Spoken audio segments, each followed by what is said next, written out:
What's up, everybody? Welcome to That Wannabe Film Class, the show where we love movies. So each month we choose a theme and our members bring one movie that fits the theme for us to talk about. Maybe it's a movie they love. Maybe it's a movie they've been dying to see. Maybe I'm going to interrupt this right now, Chloe, because you see, this intro is a lie now.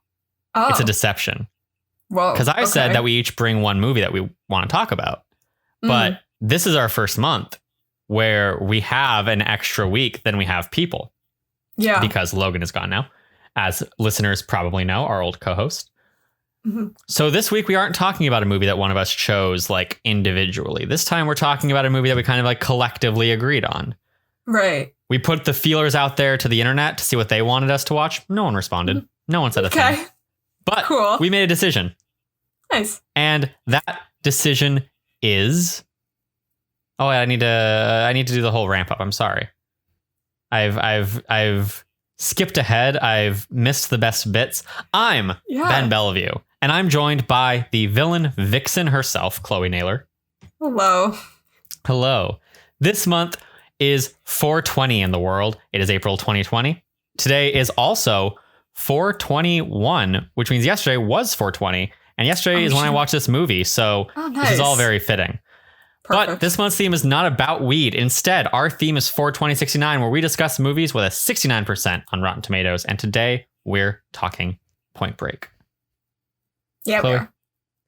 Before we dive into Point Break, before we dive into all of this, how are you doing? How's quarantine life treating you? It's been like 5 weeks since I saw you in person.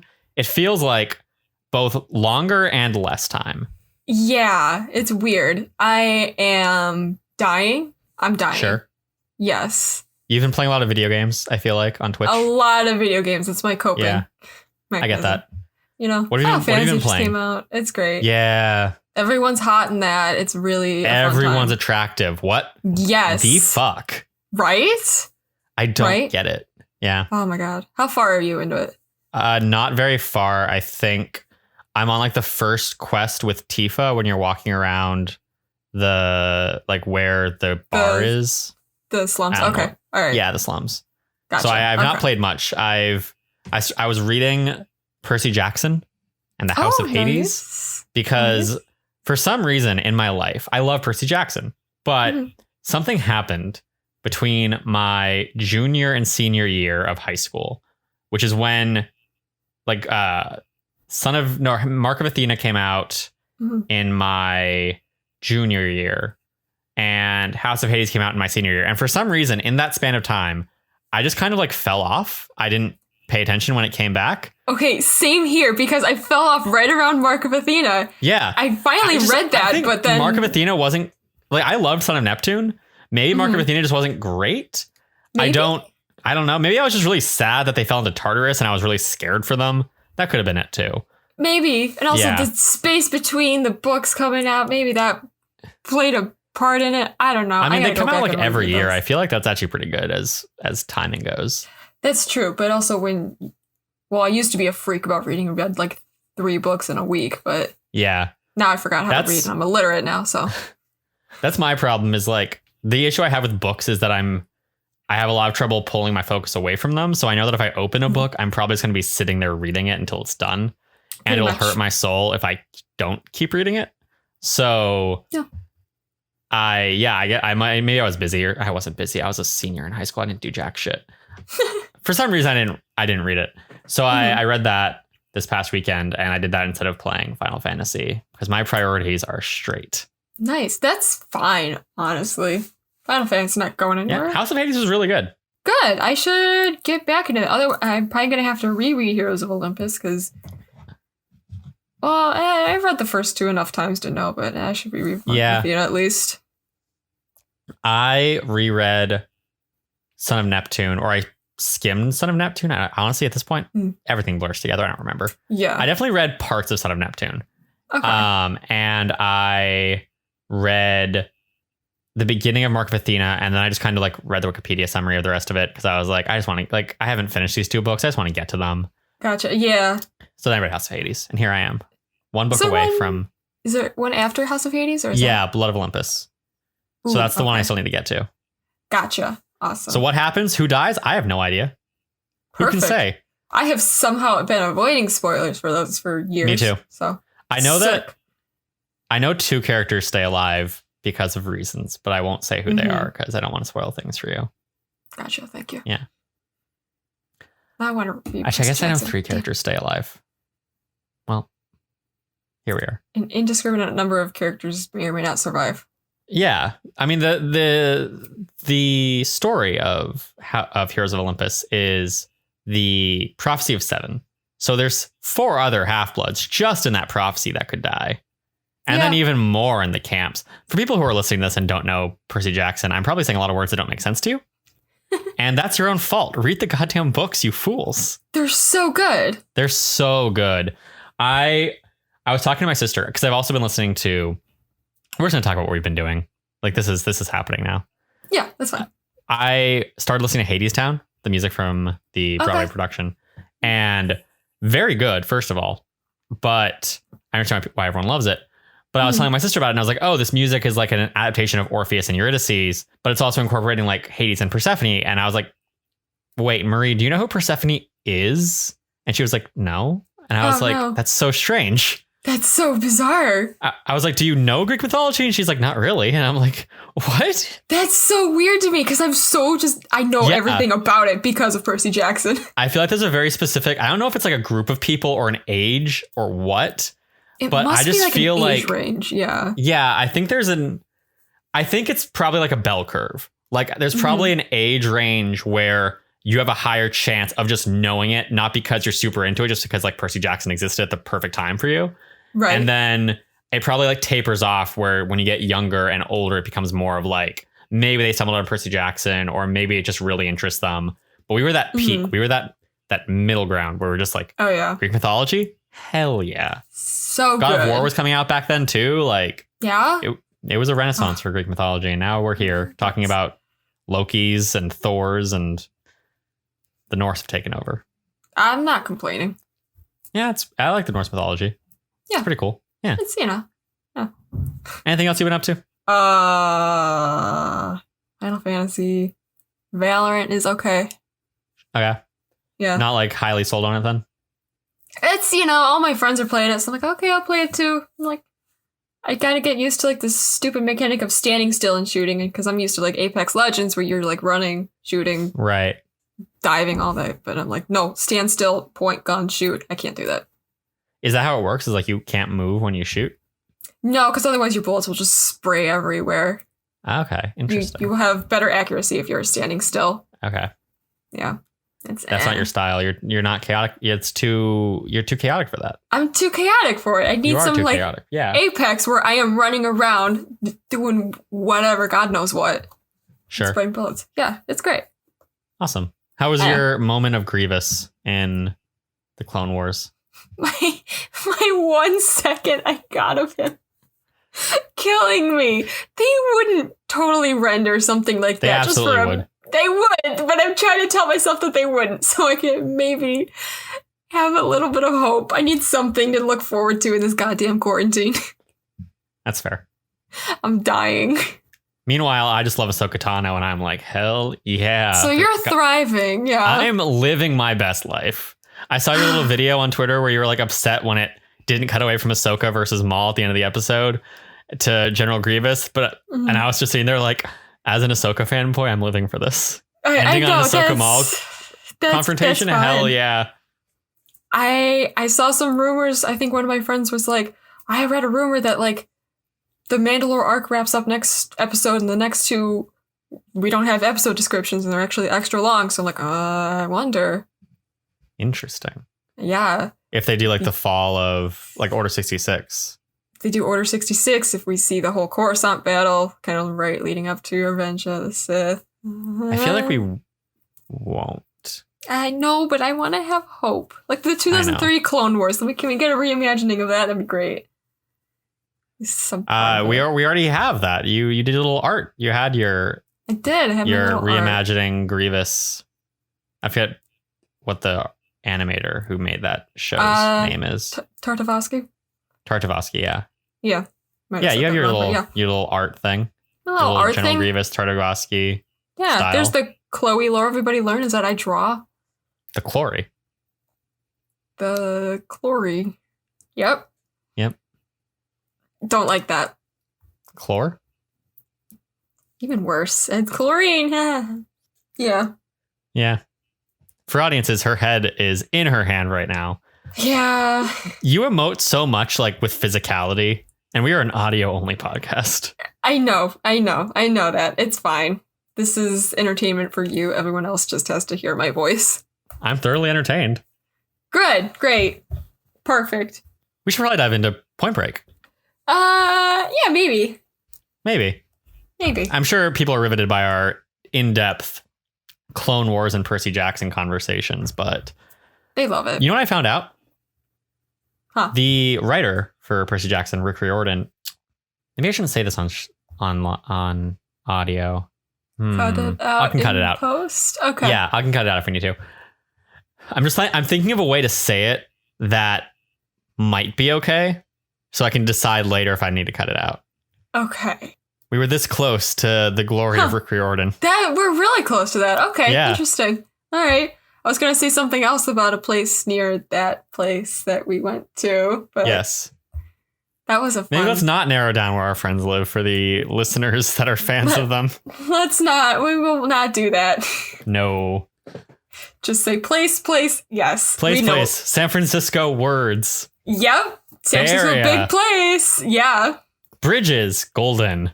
Yeah. They live directly underneath the Golden Gate Bridge. They are the Golden Gate Bridge. They are the bridge, yes. Yeah.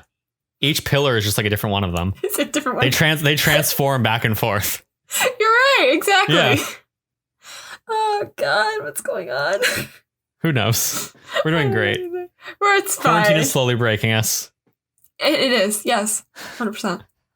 Chloe, let's talk about, speaking of quarantine, let's talk about Point Break, the movie that makes me miss LA so goddamn much. Not because it's like an amazing representation of all the things I love about LA, but just because, man, it feels like LA watching it. They're outside. It's great. I'm so sad. I know. It's so weird. You know what's weird? Watching TV shows that are supposed to be set during right now. So like watching Brooklyn Nine-Nine, where the idea of it is like, oh, it's Easter. Like I just watched the Brooklyn Nine-Nine episode and it was the Easter heist. And they're like talking to each other and walking around and hanging out and vibing. And I'm like, this is nothing like Easter should be. What's that like? This is a false narrative, a fake 2020. God, imagine talking to people in real life that's not your family. Imagine if a show predicted it. If a show was like, yeah, our storyline for spring 2020 is going to be a quarantine. Oh, God. There's a Simpsons episode for that, right? Probably. There's a Simpsons episode for everything, I think. Yeah, it's true. Oh, God.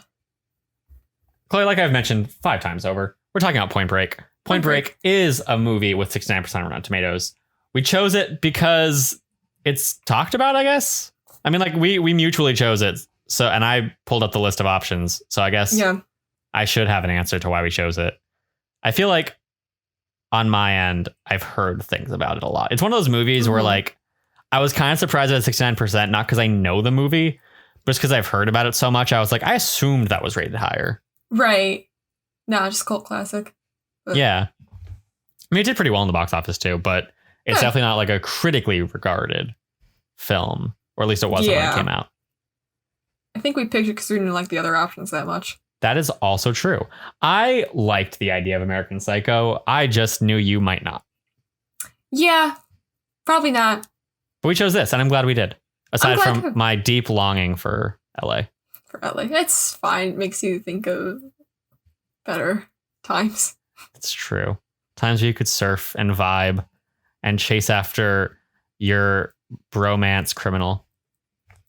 God, we'll get into that later. Yeah. Oh, we will. We will. But before we get into that, let's talk about the people who put this film together. Chloe, do you know who directed this movie?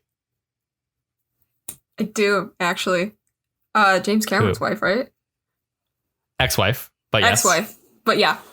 But not how I would define her, because she is Kathryn Bigelow, who is also the first woman to win Best Director at the Academy Awards. See, you know more about that stuff than I do. Yeah. Kathryn Bigelow is like, she's not my favorite female director. A lot of it is because she makes a lot of, at least I haven't seen a ton of her movies, but her more modern films include Zero Dark 30 and The Hurt Locker, which are like war movies. And I'm not a big war movie person, so it doesn't super jive with me. But she is a very acclaimed director, especially within the realm of like successful female directors, of which there aren't a ton, especially in big mainstream blockbusters where we do see successful female directors. It tends to be more indie because Hollywood takes a long ass time to adapt and grow and learn, especially in the areas that have a lot of money. Yeah. But she is an exception. She spent much of her early 20s as a starving artist before attending graduate school at Columbia for film. She made a short film called The Setup, which starred Gary Busey, who's also in this movie, when he was like a much lesser known actor. She then made her first film, The Loveless, which was the acting debut, or at least feature starring acting debut, might have been the acting debut overall, wasn't clear, of Willem Dafoe. Oh. Green Goblin himself. Wow. Lighthouse Boy Extraordinaire. Those are the two movies I associate with Willem Dafoe. Even though he's also been like, I don't know, Jesus. He's been in Jesus? Ew. He's been Jesus, but I mean, maybe he's been in Jesus. You know, I don't know what that the Son of God is capable of. He could have come back to fuck Dafoe. Fuck Dafoe. Yeah, okay. Those are words. Yep. We could rename Nailed It with Chloe Naylor. Would you fuck Dafoe? Yes. Yes. That's its secondary name now. Yes, absolutely. Brilliant. It can be its tagline. We got this. We're thriving. Nailed It with Chloe Naylor. Would you fuck Dafoe? God, I love it. Perfect. The first film, well, obviously, like I said, the first film was The Loveless with Dafoe as his acting debut. It was co-directed with a guy named Monty Montgomery. I did not look more into him because who cares? She also made notable films including Blue Steel, Point Break, obviously. Then she had a string of failures in like the 90s, early 2000s, came back with Hurt Locker and Zero Dark 30, both very acclaimed movies.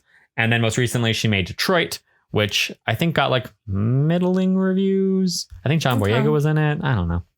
Oh, that one? Yeah. She made that. Okay. Gotcha.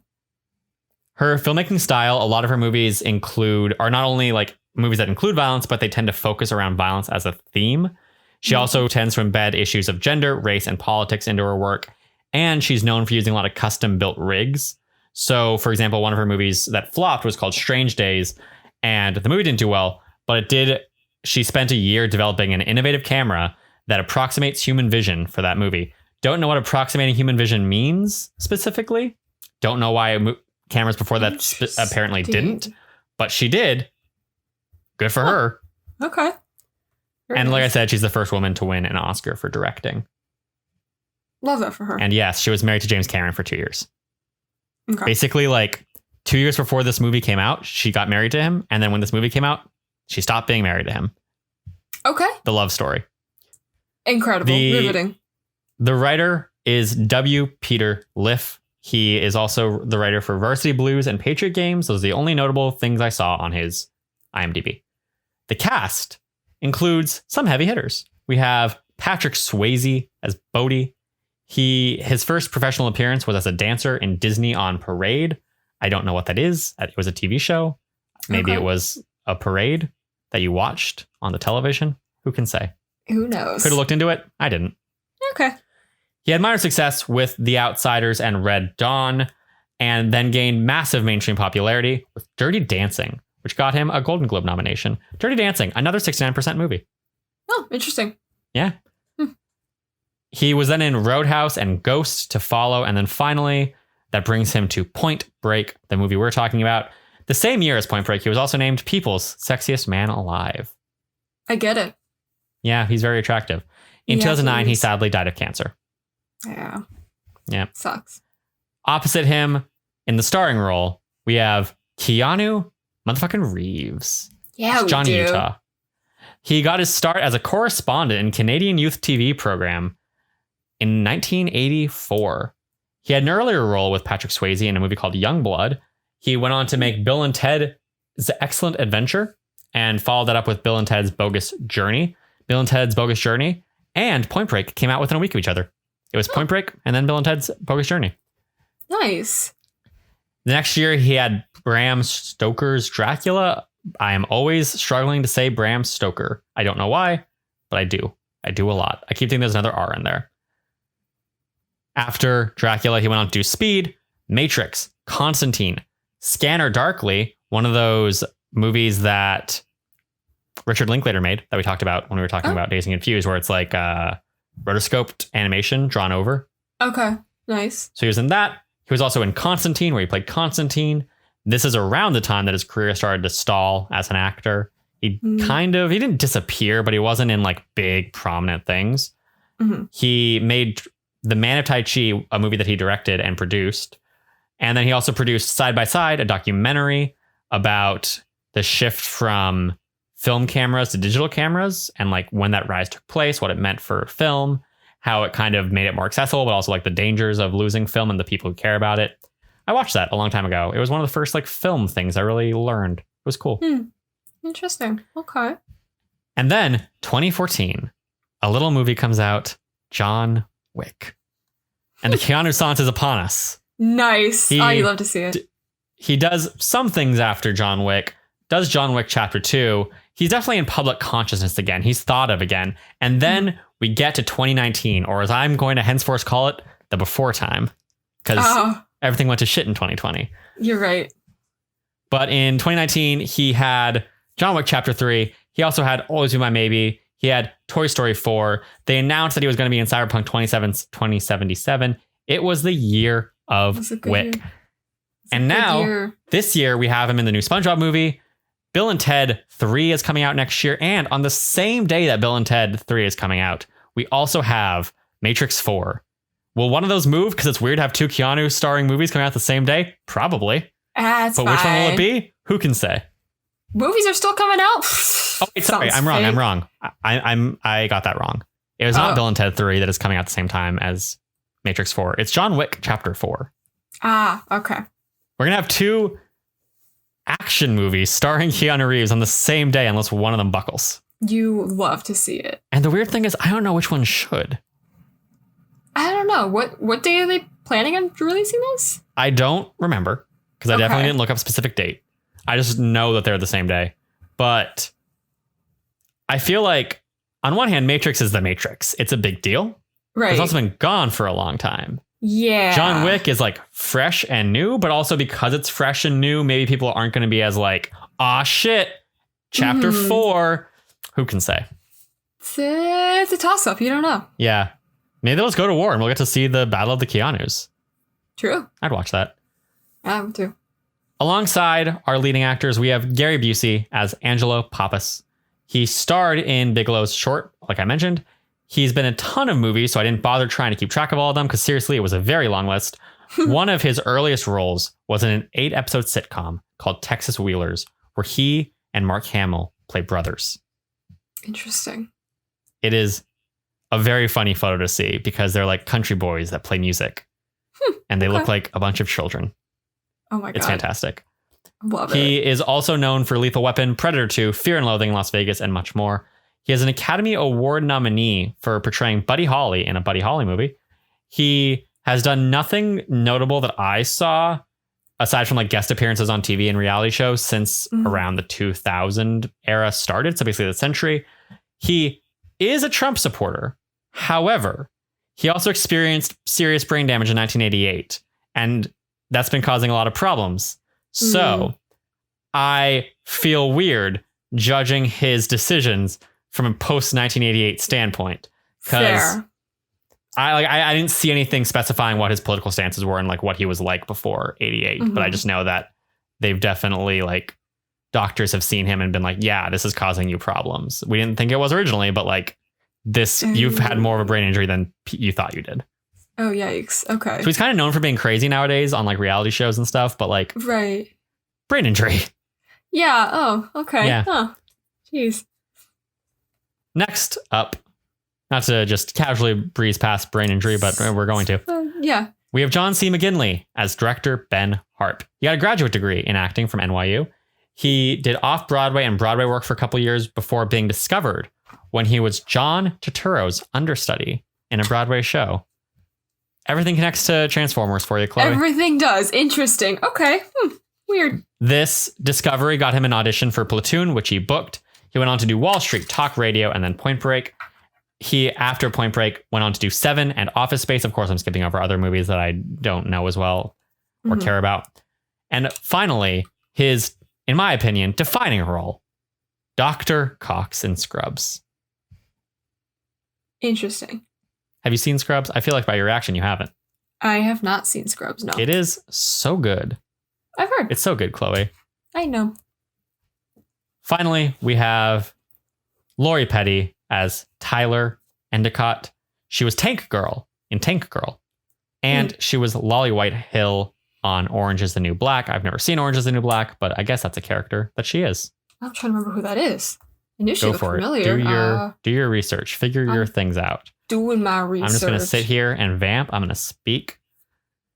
What have I been up to? What have I been doing? How's my life going? I'm learning motion graphics today, Chloe. Oh, nice. Yeah. How's that going? So far I've only watched tutorials, but they seem to be explaining things to me in a way I understand. So that's hopefully good news. Okay. I'm trying to make like advertising stuff for my dad's company that will work on Instagram. And there's just a lot of information. So I need a way to present it. And I tried like images with words on it, but that was ugly. And then I tried like, let's record a video, but that is hard to fit, like, because recording a 1 minute video to fit within 1 minute without cutting is hard. Right. So if I just record audio and then cut things out and then put it on motion graphics, that's what I'm trying now. I'm excited. Okay. It's fun. It looks interesting. Nice. Interesting. What have you found out? Yeah, no, I recognize what character she is now. I haven't caught up with Orange is the New Black, so last time I saw her wasn't looking too good, but yeah. I've only seen bits and pieces when my old roommate used to watch it. I don't know anything about that show aside from jail. That's all you need to know. It's fine. Dope. Fantastic. Jail. Chloe. Lesbians. Yeah. This is everyone involved, not everyone involved, but like a lot of the people involved in making Point Break, the significant creative heads and peoples. But what matters is the movie. And Chloe, what happens in this movie? So movie starts, I immediately feel like I'm watching an ASMR video to fall asleep because between the ocean waves and the ambient music. It's so pretty. It's really pretty. It's so gorgeous. Excuse me. Really, and I'm not just saying that because of Keanu. That is literally in my next sentence. And then I see Keanu Reeves in his arms and I'm wide awake. This is Johnny Utah, the fakest name I have ever heard.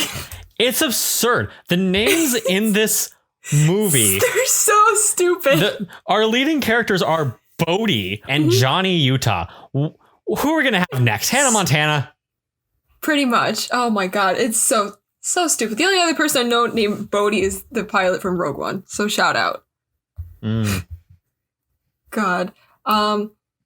Johnny Utah, but the amount of times I want to say, or am maybe accidentally going to say Johnny Tsunami is ridiculous.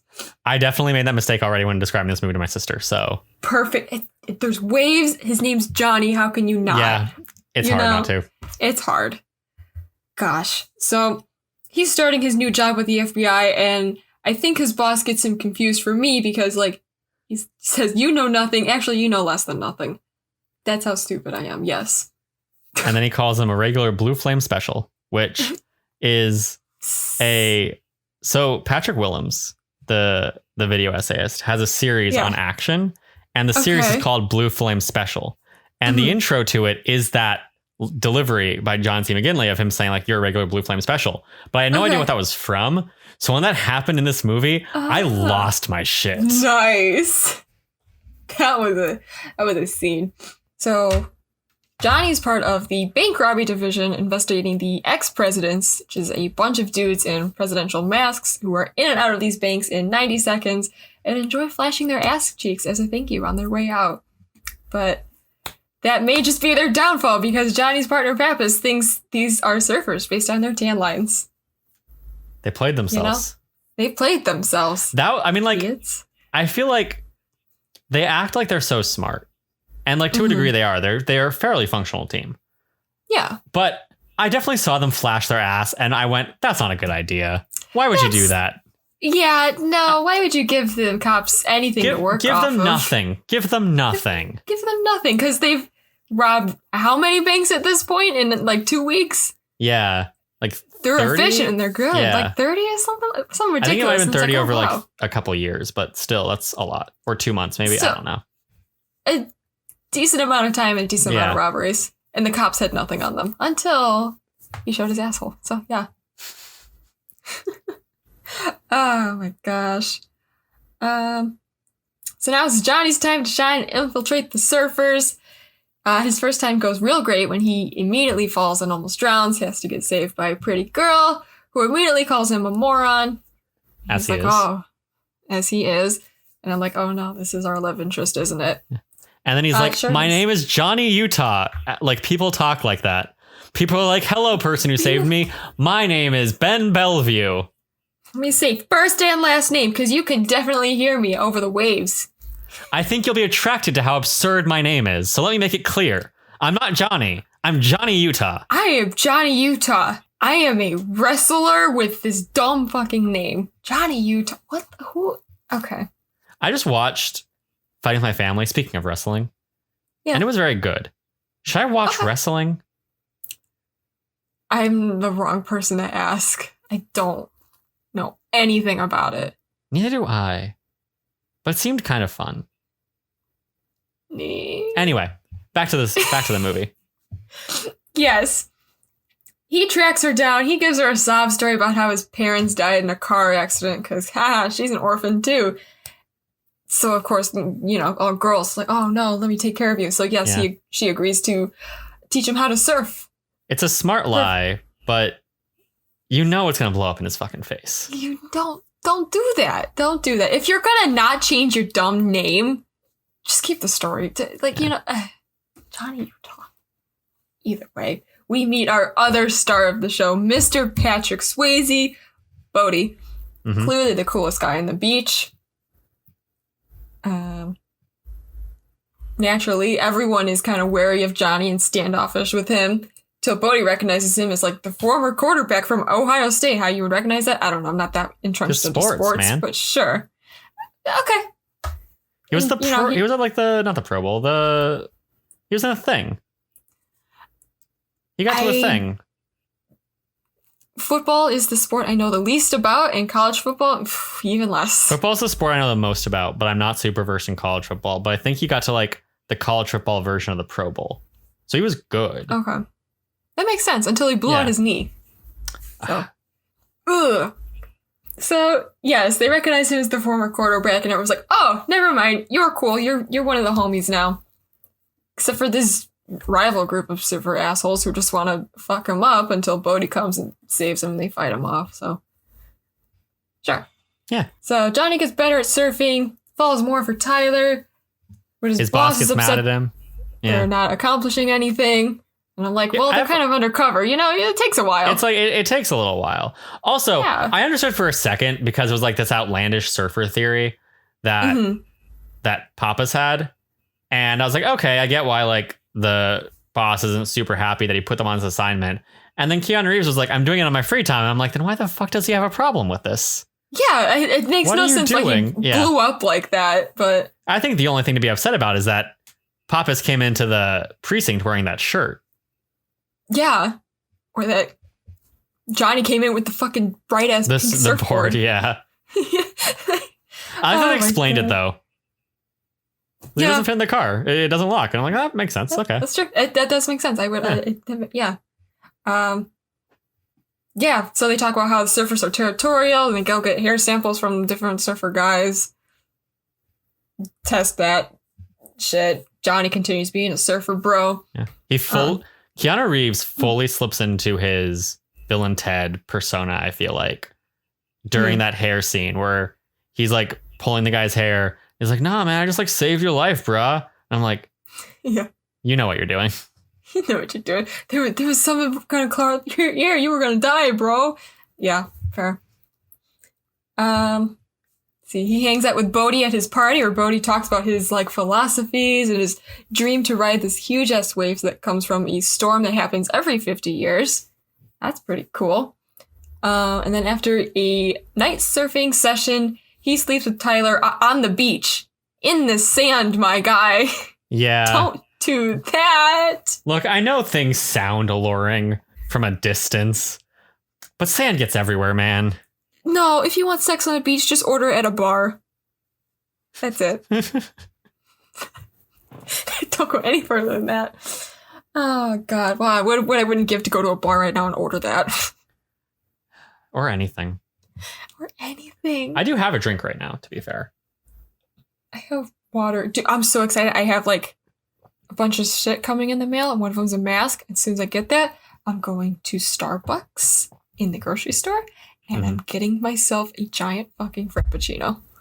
I respect that. Yeah. I've still been getting coffee because I have drive-thrus. Fair. Closest drive-thru from me is about 20 minutes. I'm not going to do that. That's fair. I like the coffee shop down the street from like this little local coffee shop down the street from my house isn't a drive-thru, but they've been setting up drive-thru.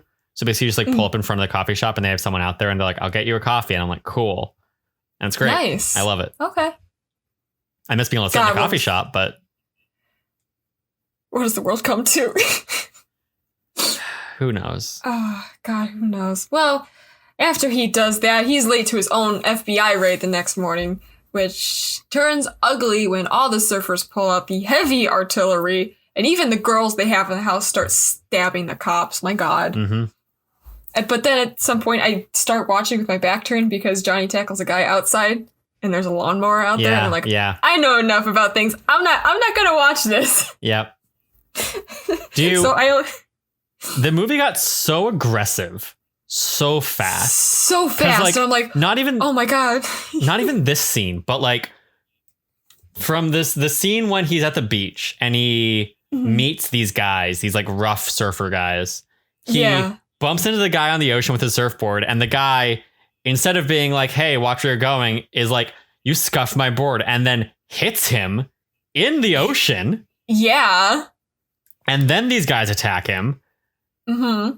And then, even before the raid, there's the when they go to the beach at night and they end up sleeping on the beach. There's the one guy who starts the fire, and instead of pouring lighter fluid on it, he just stabs the bottle of lighter fluid. He stabs and I'm like, why? All over his arm. He's got to show him he's a tough guy, you know? He really did it to him. Like, you definitely couldn't have. I don't understand. I don't know. He didn't even do a cool trick with it. It wasn't like, oh, I need to. It's not like shotgunning a beer where it's like you need to do it this way for a certain effect. He still just poured it on the fire, waited a second, and then lit the fire. Yeah, I don't understand. I don't understand. I like the scene. I'm not saying like that shouldn't have happened. It was really weird, and I loved it. Mm-hmm. But sir, why? Still bizarre. Yes. Gosh. So yeah, I don't really know how that scuffle went, but the guy's handcuffed and Johnny's fine. So no one got heavily injured by the lawnmower. Don't worry. Yeah, perfect. It was in danger. Johnny's face was pressed up to it. I was not gonna run the risk. I'm like, I don't want to see shit. Yeah, I don't know where this movie's going. It was a really intense scene. It was. I was watching it and I was like, do you ever just think about like death? That's so weird. Like these people we're just hanging out. Like they're criminals, but they're just like hanging out in their house and they're like, this is fine. And by the end of the scene, some of them are dead. And that's fucking weird. Another guy like accidentally shot his foot. I'm like, oh my God. It's fine. So the raid was a bust because these surfers aren't the ex-presidents. And one of the surfer guys was an undercover DEA agent who's pissed that his operation cover's just been blown. He's doing this for 3 months. All out the window. So that sucks. We love functional government communication. Right? You would think that they would like, hey, maybe don't do this raid in this house because we already have an agent there. You'd also think that like there'd be a procedure. Like you either can't be mad at the FBI raiding these people because of suspicions, or there should be a procedure that they ignored. Right. I'm not saying that it's unrealistic. I'm sure this happens in real life. But, dude, calm the fuck down. They're trying to do their job. I know. Everyone's doing their job. Just, it's fine. Gosh, yada, yada, yada. Johnny goes back to the beach and he watches Bodhi and the crew surf and he sees how they act around each other. One of the guys moons the other one. He's like, oh shit, I have a theory. He fucking runs off, tells Pappas, and they're like, all right, cool. Next day, he very smoothly runs off. He's like, hey, I have to leave. I'm a lawyer, by the way. I got a client I completely missed a meeting, forgot man. about. I missed a meeting. He wasn't... God, ways I would act in these situations. You gotta act more frazzled, like, oh my god, I forgot a meeting. Fuck, I gotta go. I'll be right back. Not be like, I have appointment. Bye. I feel like he got lucky that Tyler wasn't actually involved with this, because I feel like if she was, that would have been a clue. Would have set off some alarms. Yeah.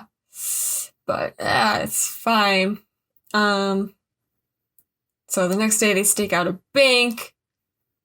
Ex-presidents show up when Johnny's back is turned, and I really think that he's about to completely miss them ordering this meatball sandwich. Pappas is reading Calvin and Hobbes. He's distracted. I respect it. Calvin and Hobbes slaps, but... It's really good, yeah.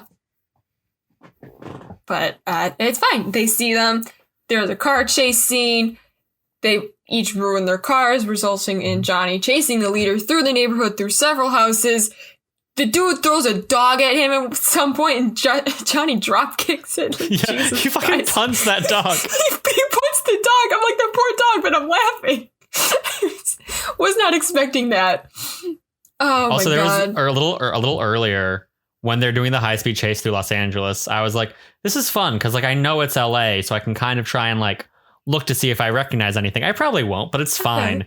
And then about 10 seconds after that thought process, they had the high-speed chase straight up through the parking lot of my mall. Oh my gosh. Nice. It was 10 minutes from my house until I moved last year. Love it. That's exciting. That's always fun. So the chase ends when Johnny drops down and fucks up his knee injury, and I'm like, cringing. God. Amount of times he lands on his... God, it kills me.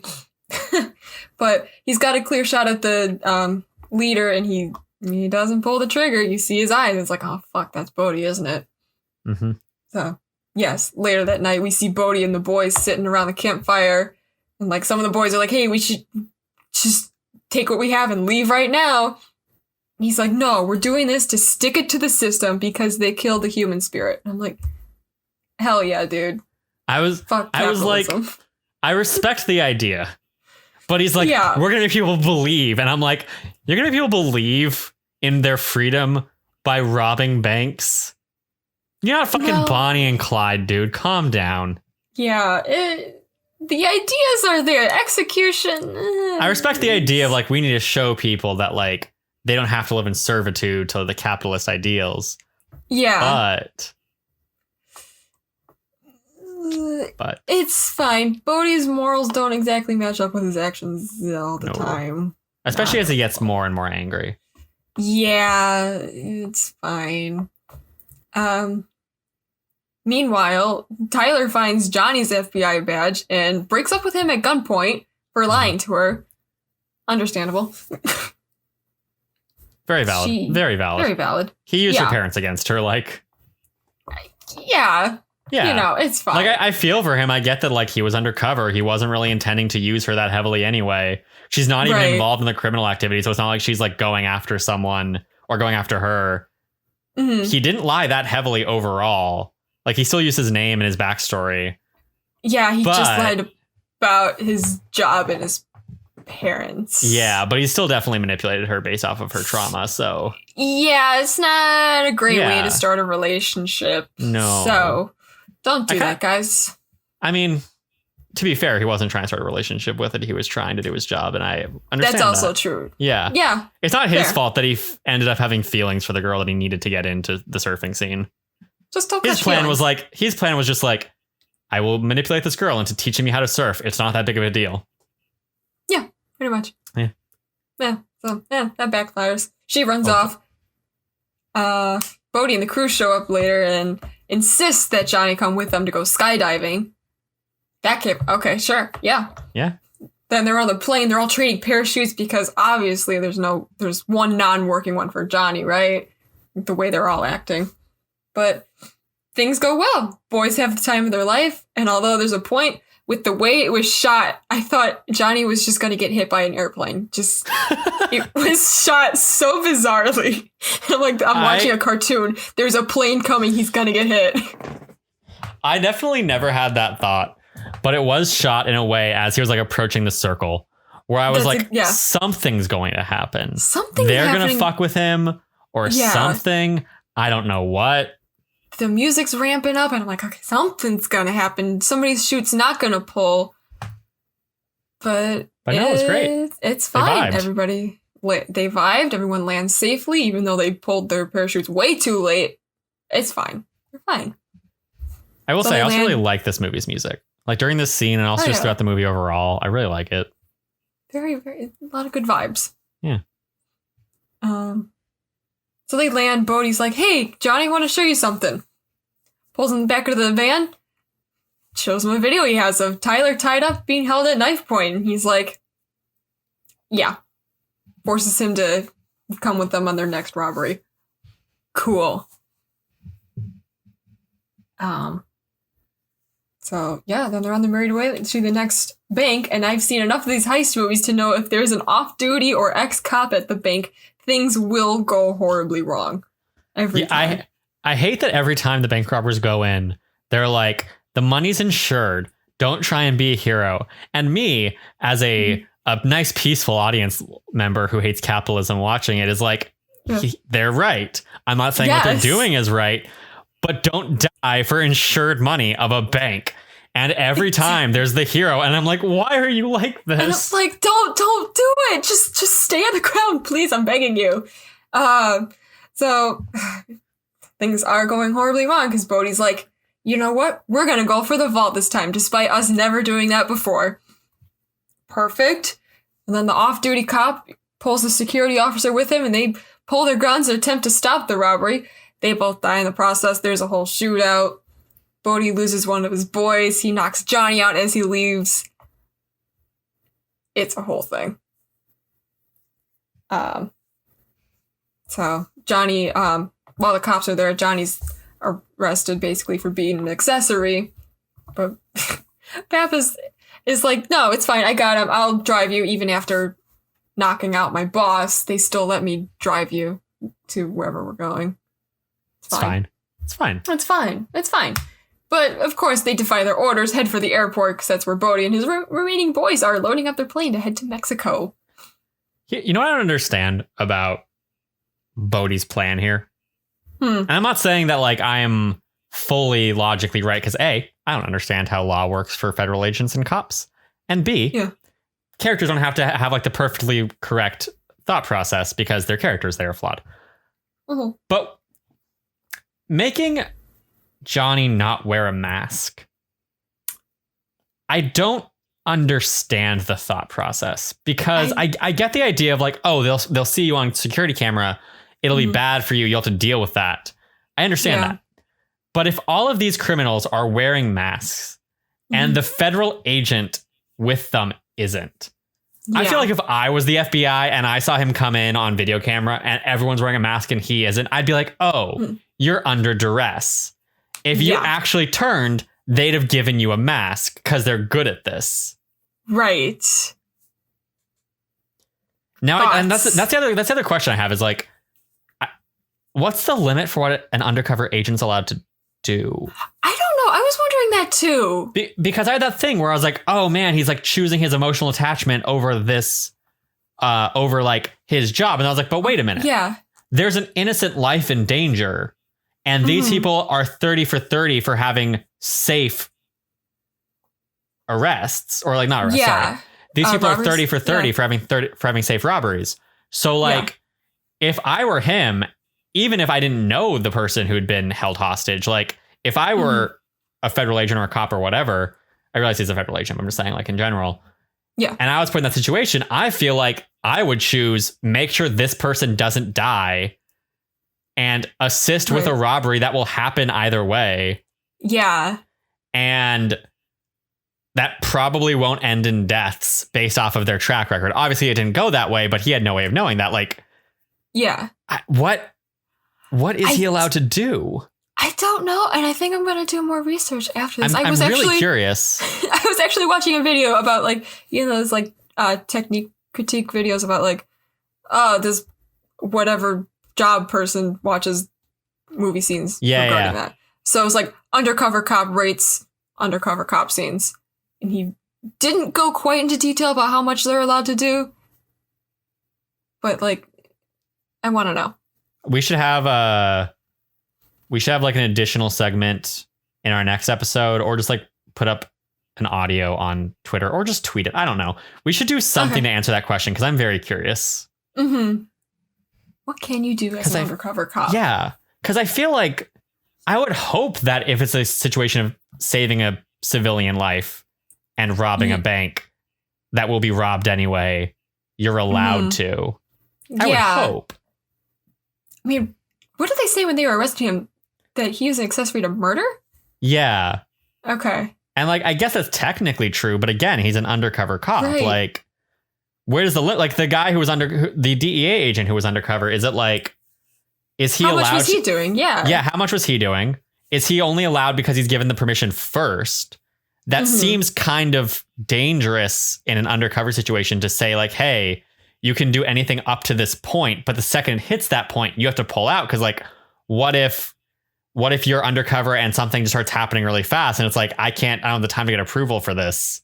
And if I bail, I'll be killed. Like, right. It's interesting. It is. I don't know. Anyway, what happened? Anyways, where'd we leave off? Oh yeah, we're at the airport. There's another shootout, and I know it's really serious as, like, Pappas and, like, the other boys die, but God, the way people fall when they get shot in 90s movies is just way too funny to me. I enjoy it. I enjoy it a lot. Over dramatic, and I'm like, oh no, he's dead. But I'm like, this is really funny. I feel like it's a nice break from reality. Like, because I still feel the deaths and I still feel the violence, but it adds this, like, layer of, like, theatricality to it that I appreciate. I enjoy it. Yeah. That's fair.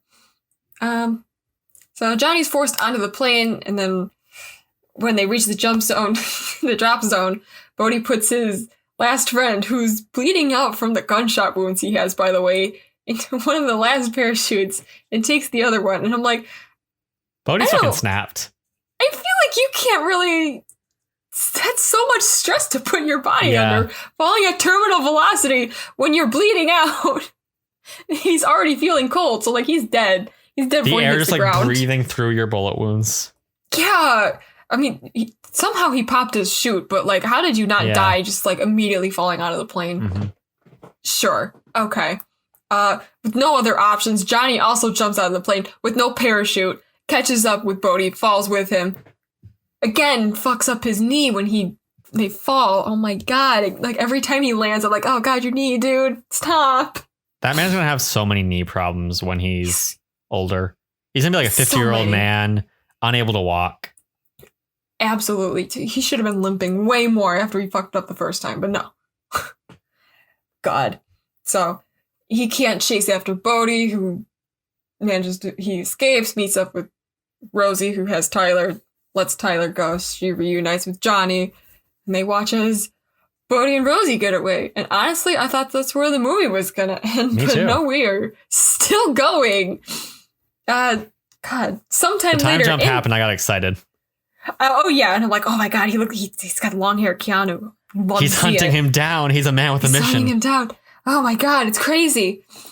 He's in Australia. He makes his way down to the beach where all the surfers are rapidly leaving due to the incredibly bad weather.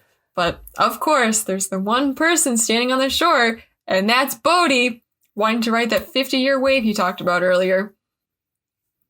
So after a little fight, Johnny manages to handcuff them together and tries to bring him into custody as the police arrive, but Bodhi's like begging him to let him ride this once-in-a-lifetime wave, and Johnny's like, you know what? You're gonna die doing that, so sure, go ahead. They say goodbye, and as the authorities watch Bodhi surf to his death, Johnny throws his badge into the water. The end. The end. The end. That's Chloe, Point Break. That is Point Break. Chloe, break down your points on this movie. What do you think about it? It's so much fun to watch. It is. It's really fun. Yeah. I don't know if it's like, I feel like in our other months, maybe it's because this month is inherently based on like movies that have controversial is the right word. Like a tepid response, I guess. Okay. In the other months, I've come into movies with a much more critical perspective, I feel like, because it's like, oh, everyone's choosing one of their favorite movies of these different things. And it's like Criterion is great movies inherently. And like superheroes, we are choosing there's a lot of superhero movies. It's easy to pick like great movies. Yeah. But this one, it's a theme where I inherently have lower expectations. And I'm enjoying these a lot.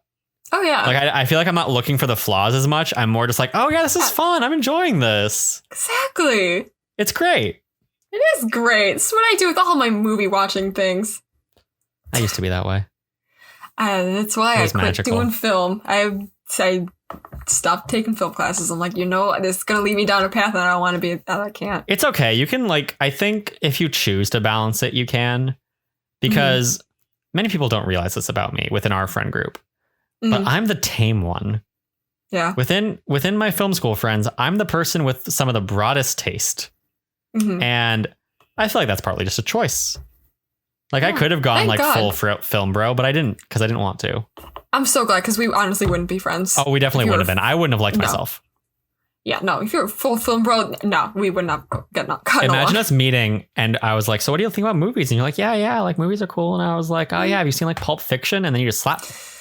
I'm like, no, don't talk to me. Because I'm like, oh, you're one of those people. Nope. Yep. And you're like, what's your favorite movie? And I'm like, Transformers Dark of the Moon. You're like, I hate you.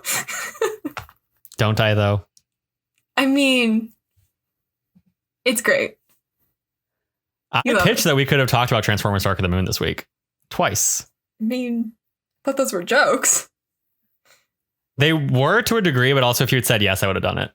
God damn it. Fuck. Okay. Well, all right. All right. We'll live forever in my shame of not just saying yes to a joke. See, perfect. I believe in presenting things at face value. So like if I say something's an option, especially over Twitter where I can't clearly like present the tone of comedy, it's like, if you take this as me actually offering it, I have nothing I can do but accept. Okay.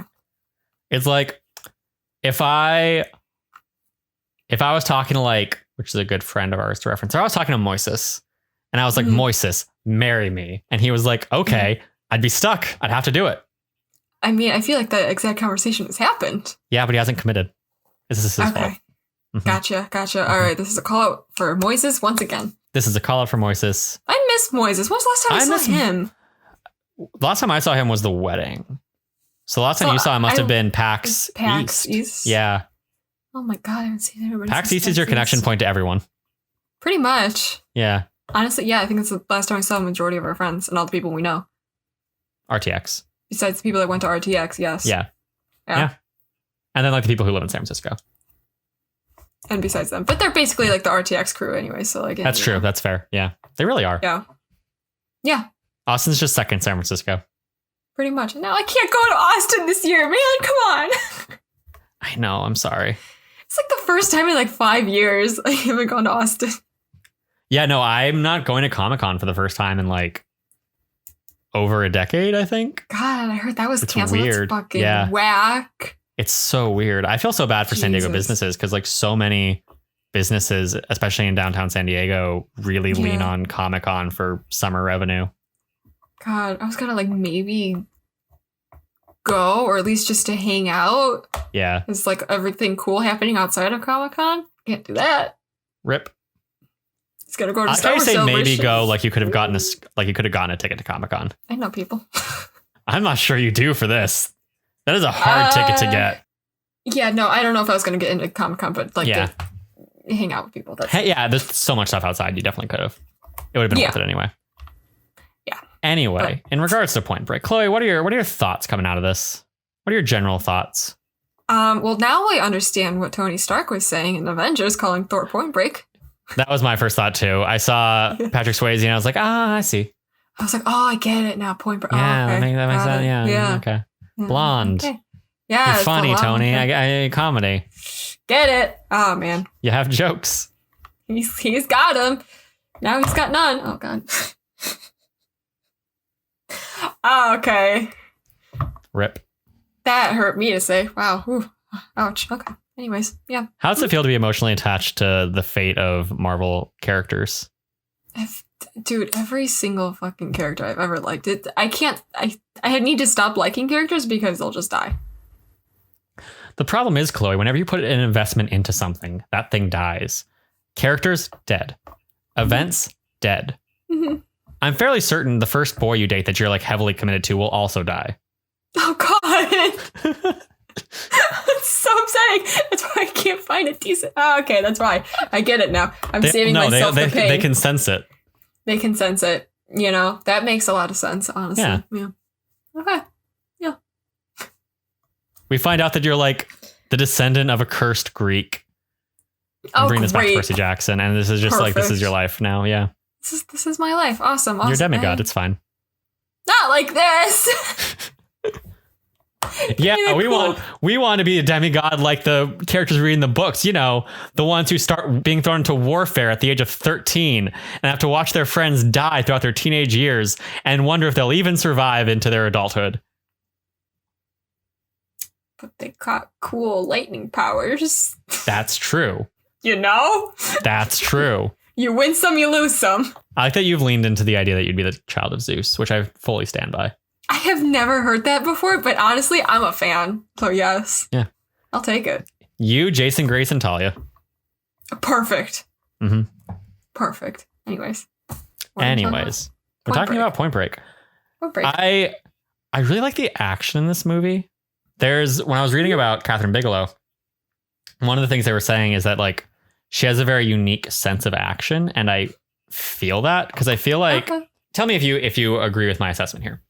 I feel like not every scene, but a lot of the action, especially the non-violent action, like the surfing and especially the skydiving.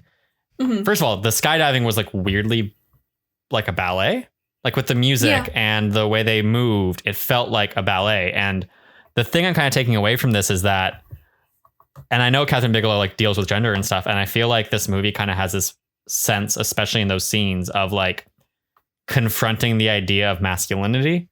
Mm-hmm. Because I feel like we view skydiving and surfing as like these adrenaline things. They're like, they're adrenaline junkies. They're men, but they don't shoot it like, oh, they're men. Look how cool this is. They shoot it like it's dance.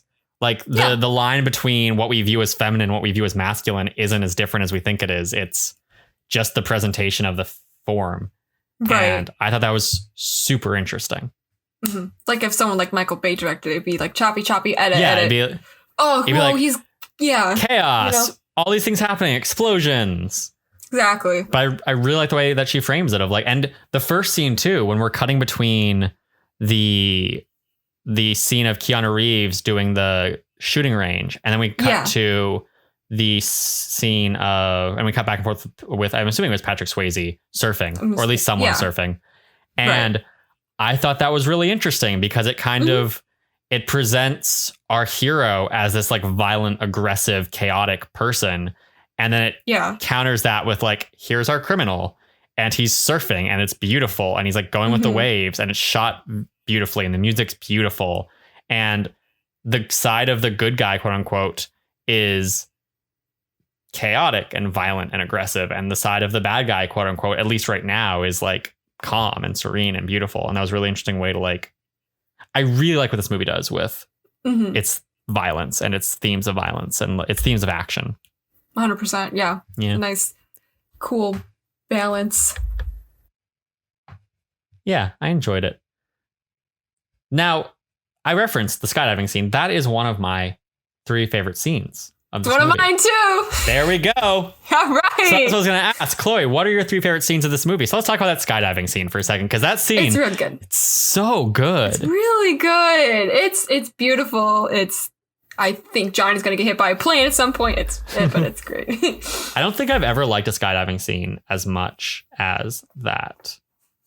Like there's been like fun adrenaline-y ones. Like I like the one in Iron Man 3 when he's rescuing the people as they're falling. Yeah. Yeah. But that's fun.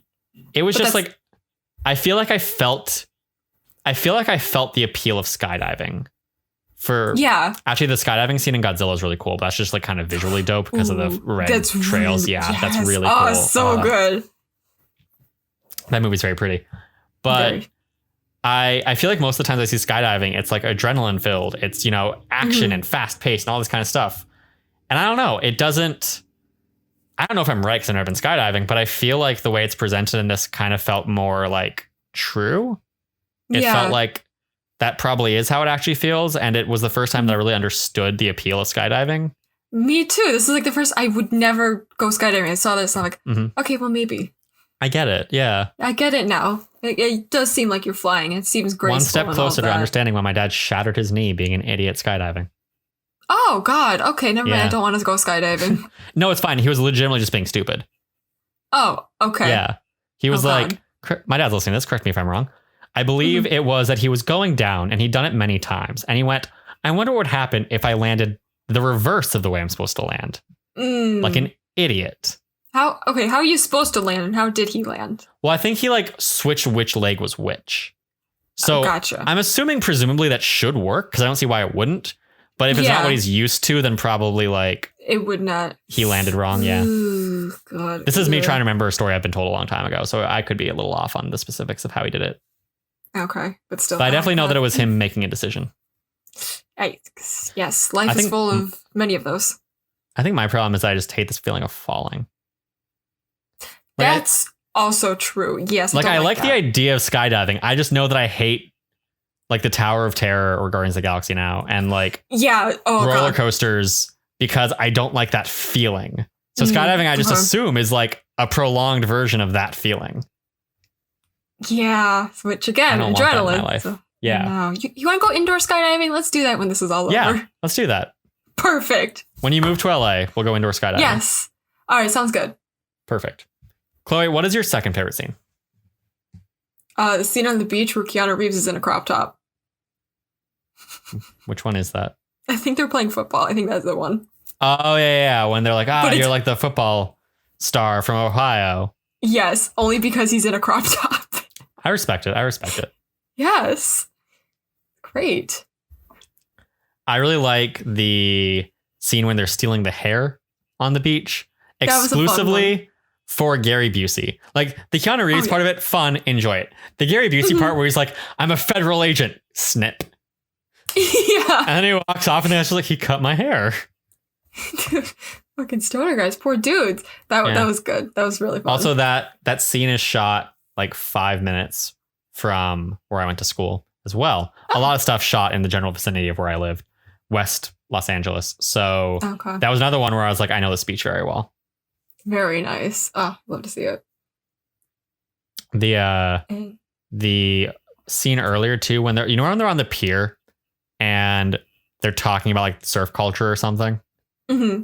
That was the first moment because I saw that pier and I was like, that's fucking Manhattan Beach. And I go there a lot. Great beach. Anyone listening to this, if you go to Los Angeles and you're like, I want to go to a pier, I want to go to a beachfront area, don't go to Santa Monica. Don't do it. It's overcrowded. Way too many tourists. You don't need it. Go to Manhattan Beach. It's Santa Monica if Santa Monica was what Santa Monica wanted to be. Okay. This has been my pitch. Interesting. I'll do that when this is all over. Good. Yeah. But before you do that, I have a lot of questions for you still, including what's your third favorite scene? Okay. First scene in the FBI office building with his boss going off, calling him a blue flame special or whatever, calls him stupid, and young, dumb, and full of cum. What the fuck? That is so ridiculous of a sentence, and I had so much fun hearing that. I missed that. Yeah, he definitely said that. That man went for it. He really went for it. You would like Scrubs because his character in Scrubs is really just his character in this movie, but with more comedy. Okay. Probably would, yeah. Fair, okay. My third favorite scene is the foot chase when they're running through the houses. It's very fun. With the Los Angeles thing, the houses feel very because Los Angeles has a lot of different types of suburban areas. But the area that I lived in had a lot of like, especially like Venice Culver has a lot of those like very tight, close together houses. And that's what they were running through. So I was like, this feels familiar. Okay, and nice. The foot chase was fun. The action was fun. Keanu Reeves looked fucking hot during the foot chase. Oh, yeah. He looked good. Wind blowing through his hair. Yes. Enjoyed that. Oh, and then the final moment, the iconic shooting in the air scene. Mm-hmm. I definitely thought that was like the climax of this movie. Not like when I was watching, I was like, oh, this is the end. But just because I know that scene from so many references, like Hot Fuzz references it, I assumed it was the climax of the movie. No. Not even. I was like, we're only halfway through this. And then I was like, holy shit, they have to know that he's a Fed now. And we're only halfway through this movie. Right. So like, what do they do now? What happens? Where does it go? So I enjoyed that. Yeah, I get it. Now, who is your favorite non-protagonist character? You can say Bodhi, but if you do, I'm going to require you to say second character as well. Actually, you have to say second character as well. No, okay, I wasn't going to. I was going to say Gary Busey. Who? Pappas. Gary Busey. Yeah, Pappas is great. Yes. So you cut out specifically on the name. Everything up to and after was fine.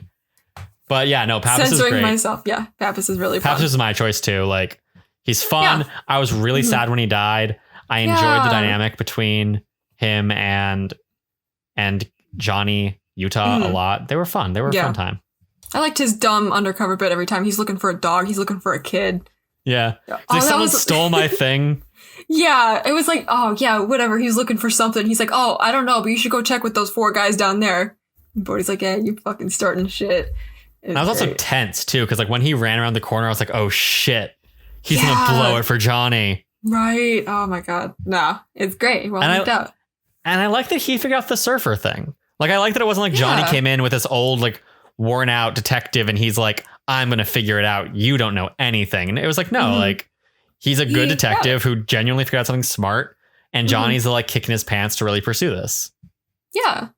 Yeah. I agree with that. Also, there's like only 3 other characters that significantly matter in this movie. That's true. Like it's very limited. Very limited. Yeah. It's so small.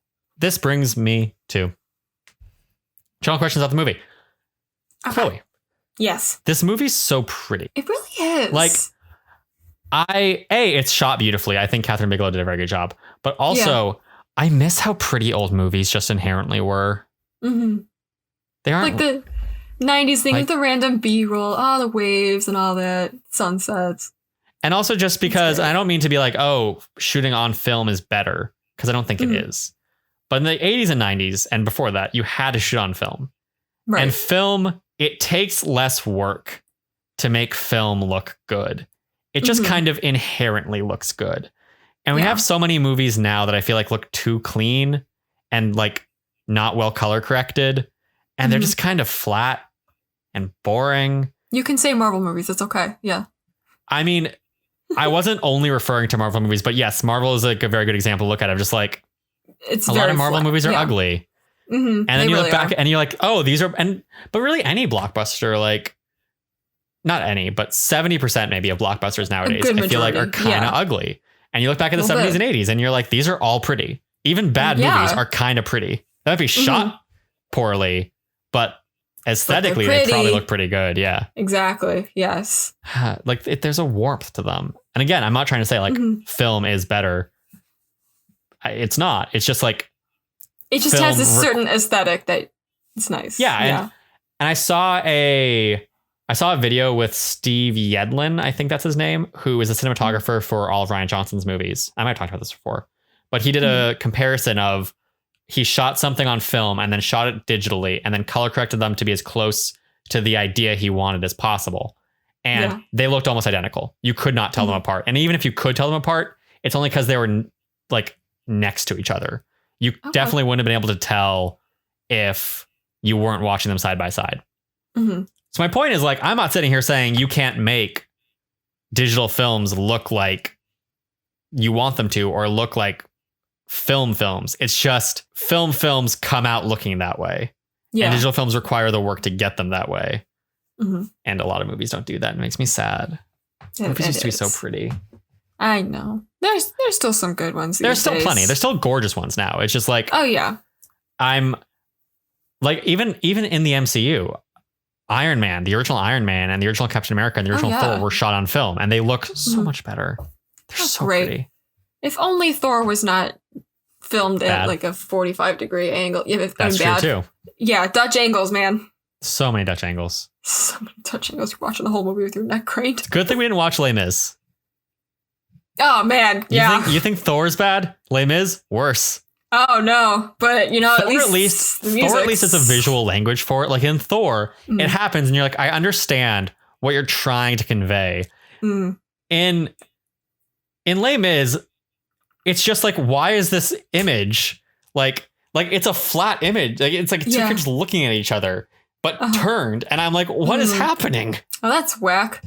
Yeah, Tom Hooper does not know how to direct. At the very least, he doesn't know how to direct musicals. Maybe he's a good director of other movies. I don't know. Also, at least Thor has Loki. That's true. Yeah. And it has fish out of water storytelling, and I'm a sucker for that. When Thor breaks the cup and he's like, another, and I'm like, yes. I love you. Yeah, exactly. Yeah. I get it. What do you think of the ending of this movie? The letting him go into the water, throwing away the badge, even the time jump. Like, did you enjoy that? Did you not like it? Did you think it was kind of weird? What are your feelings? I loved it, actually. Super. Okay. I touch on it briefly when we'll talk about executive action. Super romantic. I love that sucking tragedy ass bullshit. It's great. It's just like, go live your dream. You're gonna, it's whatever. Live your dream. Did you like him throwing away his badge? Maybe not that part so much, but like, I guess they needed to wrap up that storyline somehow, because... Did they? I mean, I don't really know. I guess they could have left it ambiguous, like, oh, I feel like gonna get in trouble. I feel like if he still has the badge, it implies that they're okay with him now. That's true, Unless, like, if you gave us a line and he was like, they let me hunt you down, but this is the last thing I'm going to be allowed to do, I'd be like, okay, sure. Then that would make, I watched it and I was like, okay, so you're still an FBI agent, but now you're deciding not to be. Now you're Why? quitting. Do you have morals now? You believing more in Bodhi's philosophy? Yeah. Like fight the system and all that? And I feel like, not to say that I don't believe in Bodhi's general, like, hey, maybe not fight the system inherently. I feel like when you say fight the system, it implies that the system always needs to be fought, which I feel like is not necessarily good. But the general idea of like question the system, fight if you need to. Sure. Yes.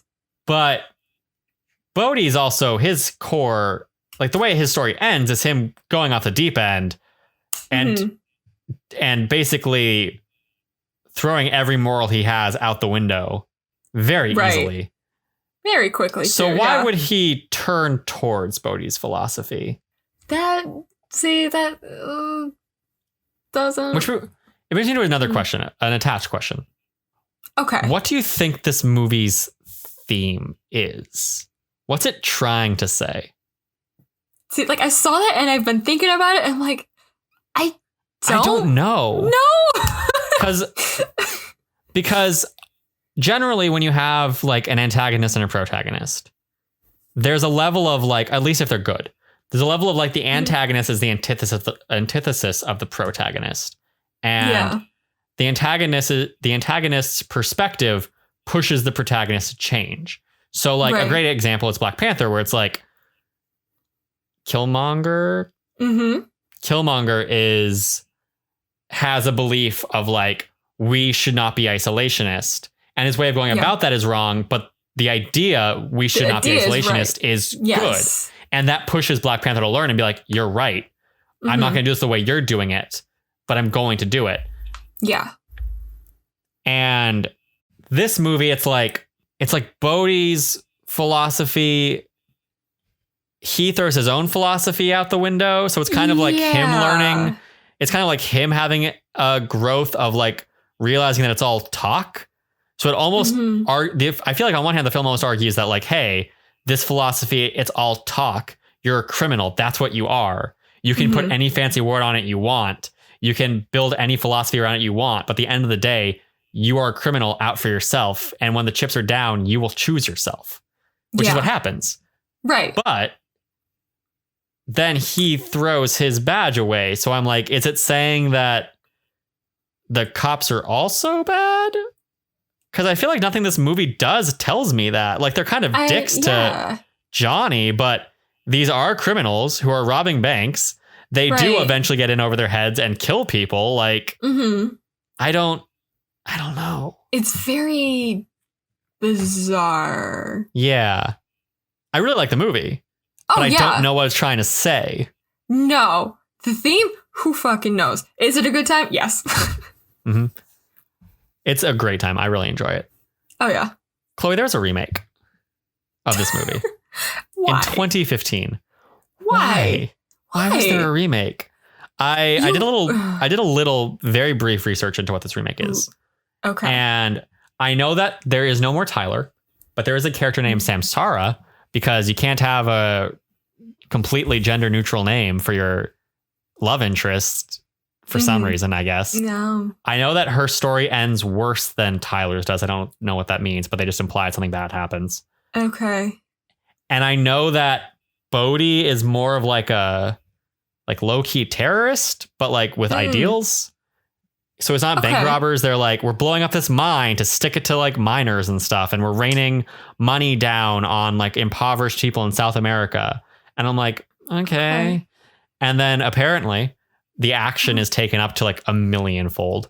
So, you know, that fun chase through Los Angeles on foot that I love so much? Yeah. Now it's a high speed chase down a mountain while they're snowboarding for some reason. Sure. I love that scene in Hoodwinked. There's a snowboarding chase, you know, which there you go. Probably was better, honestly.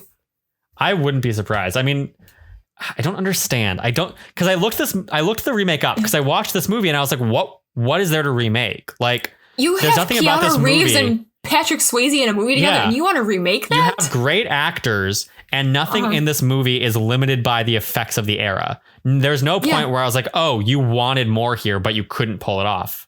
It's like everything works. It was what could you possibly change? And apparently the answer is things that shouldn't be changed. Just make Bodhi an eco-terrorist and a Robin Hood, apparently. Yeah. What's also weird is like, it's not like the idea of Point Break is like crazy original, but B, it's not like it hasn't been done since either.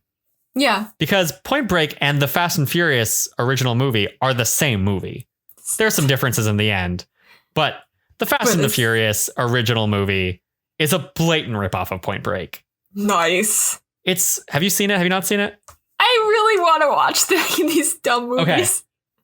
The first Fast and Furious movie, Chloe, is Point Break. That's what it is. There's a couple changes, but it is Point Break.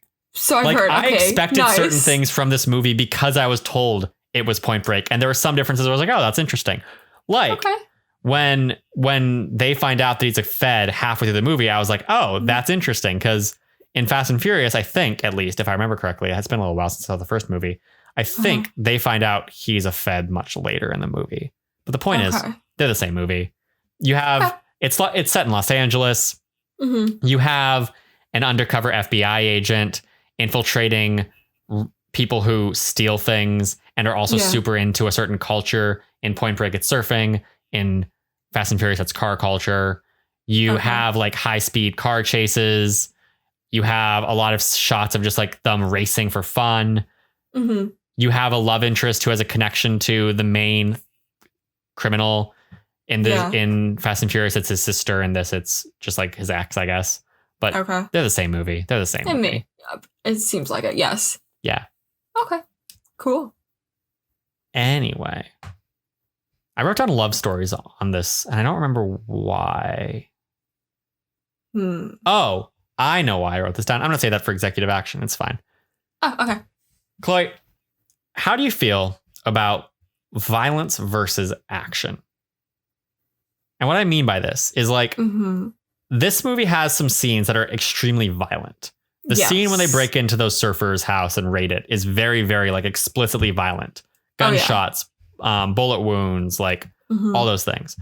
But a lot of this movie, I wouldn't call, by movie standards at least, violent. It's more just like action. There's like a fist fight, and there's the surfing action, and there's the skydiving action.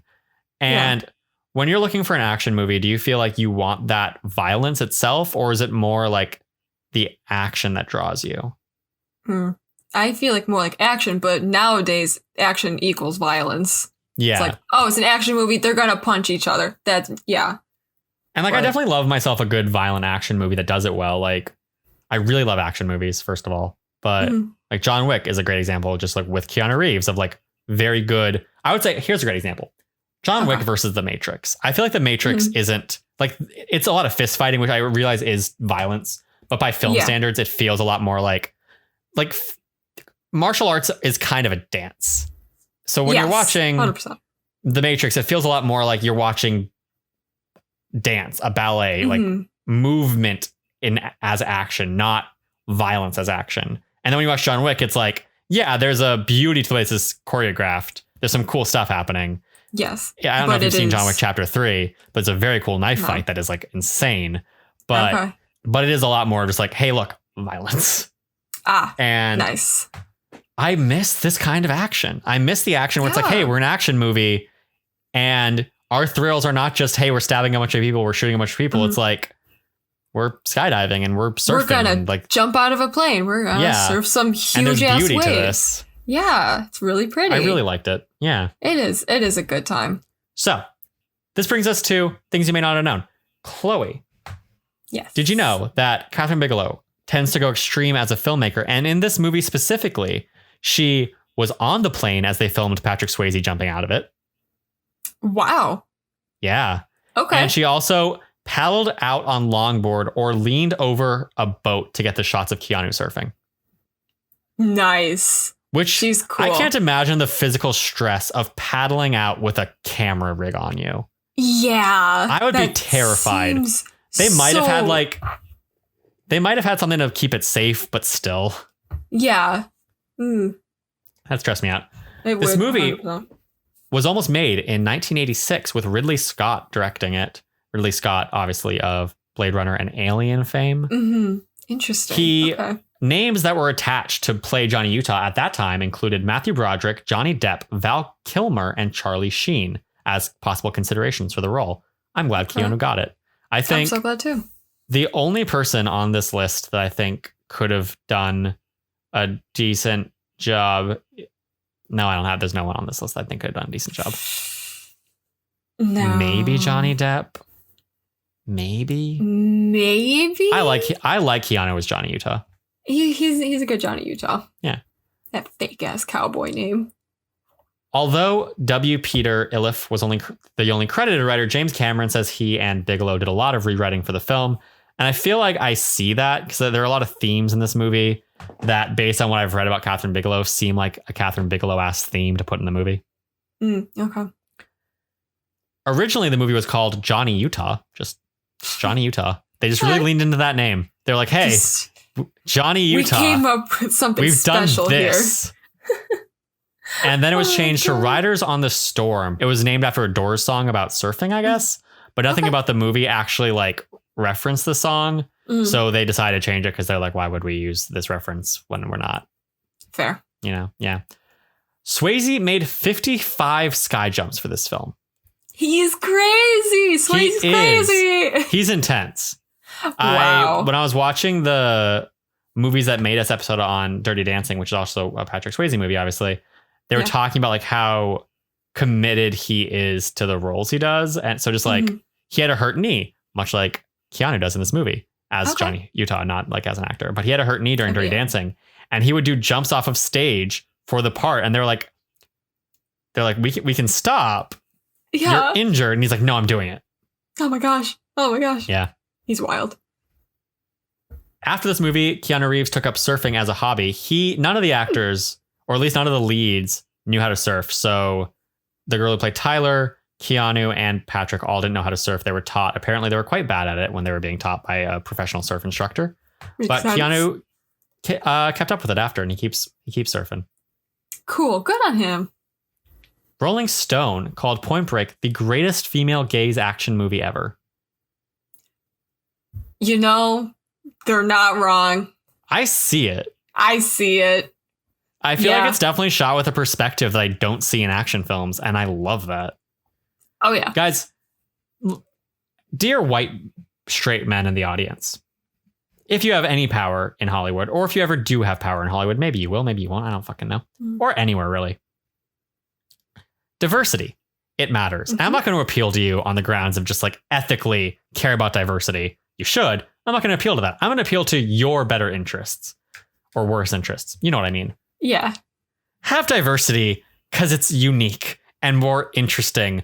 Because when you have a bunch of movies from a white straight male perspective, they all start to blend together. They really do. It's so boring. Really is. I'm so tired of it. I don't need more representation. I've gotten enough. Yeah, exactly. Give everyone else a chance. Come on. Ugh. Anyway, after that rant, also, the movie was adapted into something called Point Break Live, which is a stage show where an audience member is randomly chosen to play Johnny Utah by reading the lines throughout the performance. Oh my God. I want to go to that badly. Yes, that sounds like so much fun. Wow, can I pull a cue card where I'm like screaming and then it shoots the gun in the air? Like that's fun. Yeah. Yeah, cool. Also, the place that Tyler works in the movie when she is approached by Johnny to teach him is called Neptune's Net, which is a very popular little place in Malibu. But also, continuing with the connection to the Fast and the Furious, is also a location featured in the Fast and the Furious. They had no shame. They're all connected. Same universe, actually. Yeah. Yeah. The movie came out July of 1991, specifically July 12th. Like I said, Bill and Ted's Bogus Journey came out July 19th of 1991. It made $83.5 million on a $24 million budget. That makes it the highest grossing Kathryn Bigelow movie of her career. However, it is also one of the lower rated Kathryn Bigelow movies of her career. I don't know why I said she. It debuted fourth to Terminator 2, so a little competition between spouses. Maybe that's why they got divorced in 1991. Who can say? Who knows? It was fourth behind Terminator 2's second weekend gross because Terminator 2 destroyed at the box office. It was also behind Boys in the Hood, which had its premiere the same week, and 101 Dalmatians, which reissued to theaters that week it was the first week that it was reissued to theaters. It has a 69% on Rotten Tomatoes, as we know. But it is almost universally praised for Bigelow's directing. Most of the complaints have to do with like story. Okay, which makes sense. Yeah. Now, this brings us to the moment that I'm sure audiences have been waiting for. We've touched on it. We've made reference to it. Chloe. Yes. Review the sexiness of Bodhi. Oh my God. Where to begin? With Mr. Patrick Swayze himself. Oh my God. Long blonde hair. Muscular. He's a surfer. Come on. Does surfer do it? Is that a thing? Like I know some people are into surfers, but is that a thing for me? Not specifically, but like okay. I don't know. Surfer guys. I feel like they're usually hot, so yeah. Yeah, that's fair. I feel like because I live in San Diego, maybe I'm so accustomed to the idea of surfers, and there's such a vibe to surfers that I kind of don't believe they're real. Gotcha. Okay. I also don't think that they're real. They're like, "What's up, brah? We're vibing," and I'm like, "Okay." That sounds like something I'd say. Like, bro, we're just vibing. Oh my God, it could be a surfer. But you have a different inflection to it.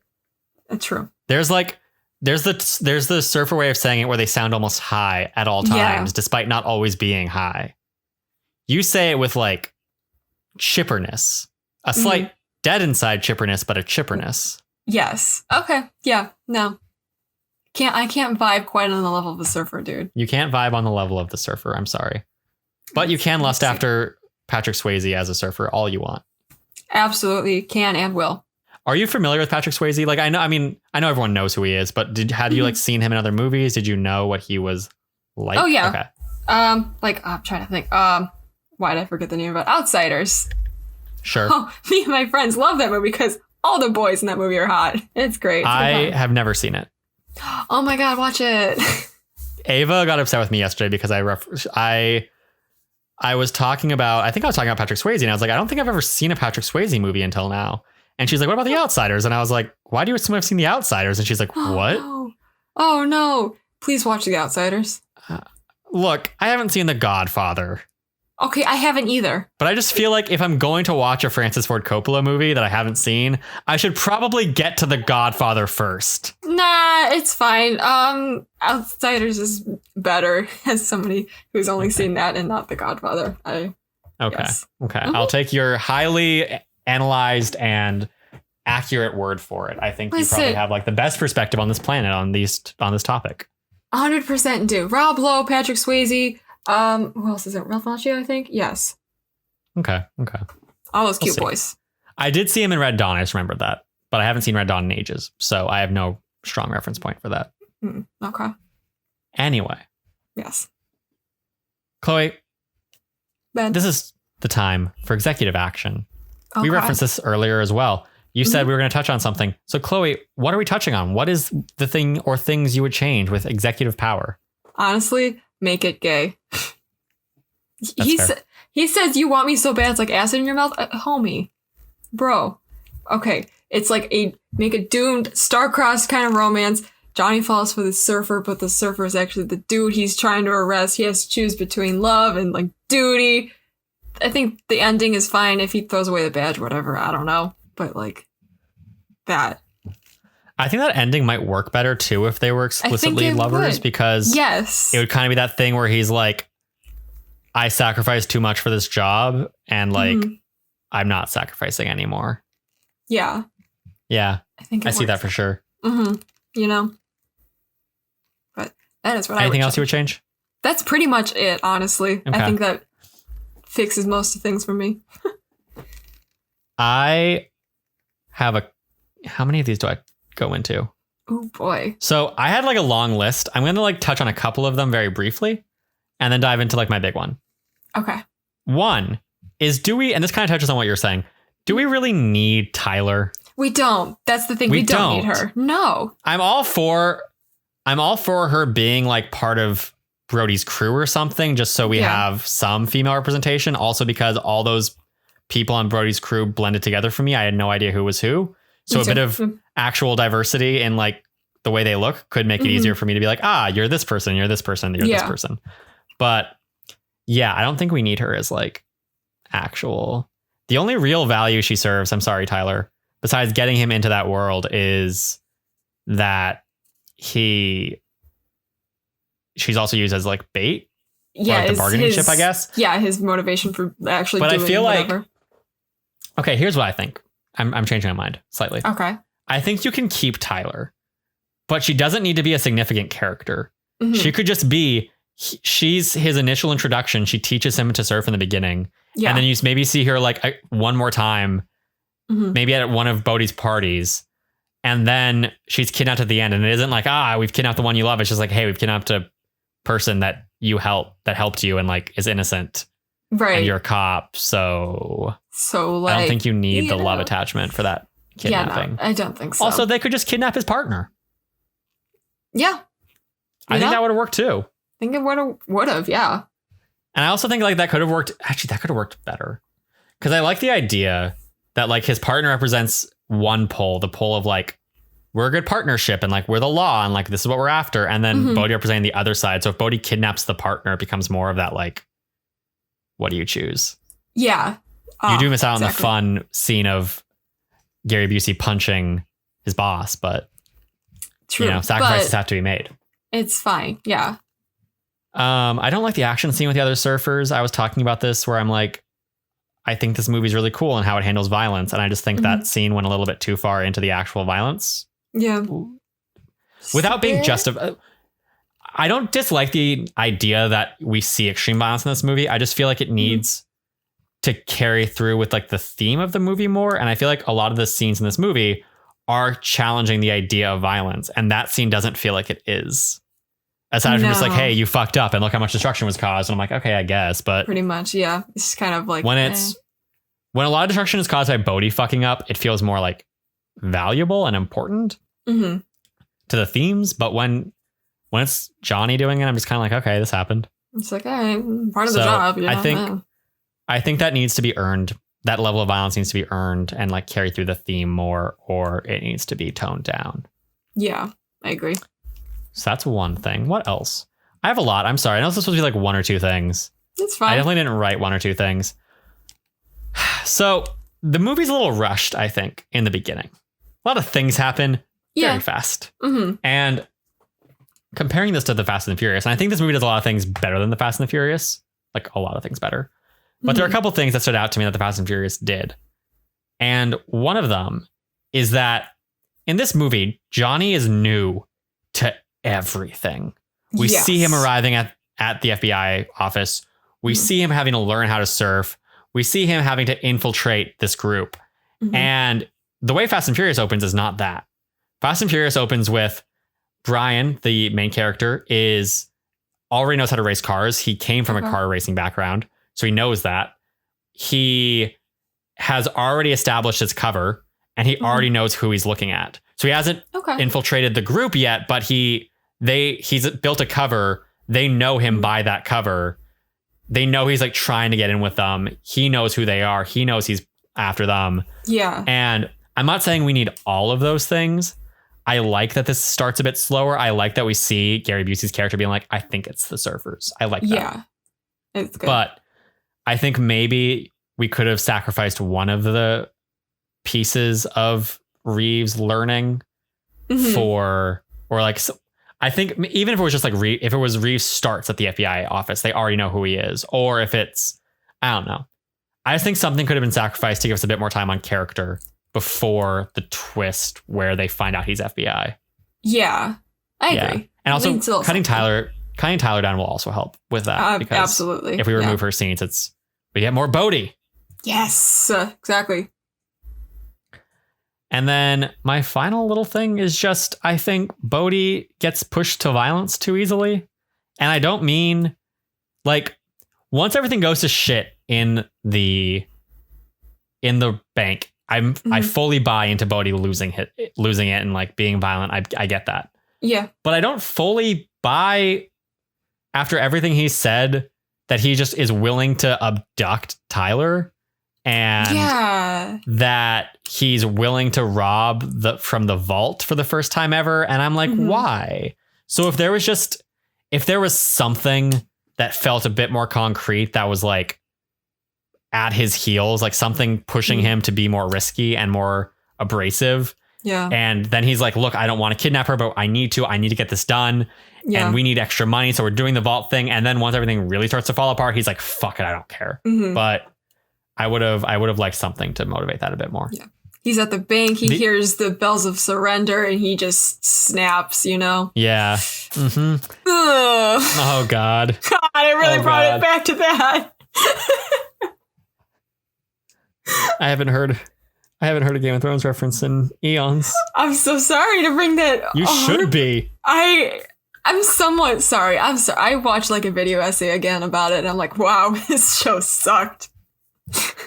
I still can't believe that people cared about that show. And I say that as someone who deeply cared about that show. It's just so weird that we cared about that show. We cared about that show. So much. Really cared about that. My fucking Me too. Gamer tags are Khaleesi, dude. Oh, yeah. Yeah, I really liked it. I have a rule with tattoos where I'm like, I won't get a tattoo until the property has either ended or it's gone on for so long that I can kind of identify a section that feels safe to get it for. So like if I wanted a tattoo of like a comic book character or something, then it's like, yeah, comics are never going to end. So as long as I can like find a specific piece that I care about, sure. But with like Game of Thrones, where it's a very defined, like this many episodes, I was like, okay, if I get a Game of Thrones tattoo, which I'm not saying I was going to, but if I ever wanted one, I can't do it until after watching this. And I'm so glad that I did. Good thing. Oh, God. We're in a quarantine where people are just binge watching things and nobody wants to rewatch Game of Thrones. That is so funny. I hate it too, because like Ava's never seen it. And part of me wants her to watch it because I know that a lot of that show is very up her alley. Yeah. Like some of the battle scenes are still some of the coolest battle scenes I've ever seen or episodes I've ever seen in television. Like the Battle of the Bastards is very cool. Yeah, it's still really good. The politics in the first few seasons is so cool. Oh, God. But then And then they ran out of material, basically. Yeah. D&D don't know what writing is. Oh God. And I know that's like pretentious of me to say when they are like professional screenwriters who have worked their way up there, and like writing is hard, and I know writing is hard. No, but when you fuck up that badly. Yeah.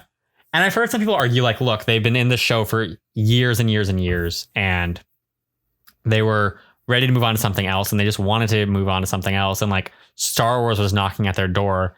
And I'm like, I get that. I get that when you've dedicated 8 years of your life to one thing, it must get tiring and exhausting. I understand that. And they've been writing a lot of these episodes. I get it. Right. Most showrunners don't stay on shows that long. They don't. It's true. Yeah. But you made a choice. You have you made a commitment. Yes. Yeah. So either see it through with everything you have, or pass it along to somebody that does care. And will continue to carry it on with the love. Because shows have been passed on to good writers. Like, it's happened. Like, that's fine. They were really good at adapting George R. R. Martin's whatever. Were they good at making up their own stuff? Not really. No. Yeah. And I mean, like, I definitely feel like also looking back on it, there's definitely cracks in the show that where you look back and you're like, okay, you guys did a really good job of adapting this. However, I do see these flaws now, these cracks that built to where we are. So it's like, I'm not saying that it was inevitable. Maybe it was, maybe it wasn't. I don't know. But there was definitely signs of the problems to come if we just paid more attention. Yeah. Oh, man. So upsetting. Yeah. Yeah. I'm sorry to bring this pain back to you and everybody else listening. I also not almost, but like for a long time I wanted to buy a sword from Game of Thrones because swords are cool. Yeah. So I wanted like Jon Snow's sword, and I always would eye it on the HBO store. It's like $250. And I was like, I don't have that kind of money. Yeah. And I'm so glad I didn't spend that money. Oh, God. The years I've always wanted to be Daenerys on Halloween. Now I really can't. Yeah. She got the worst treatment. I'm so upset.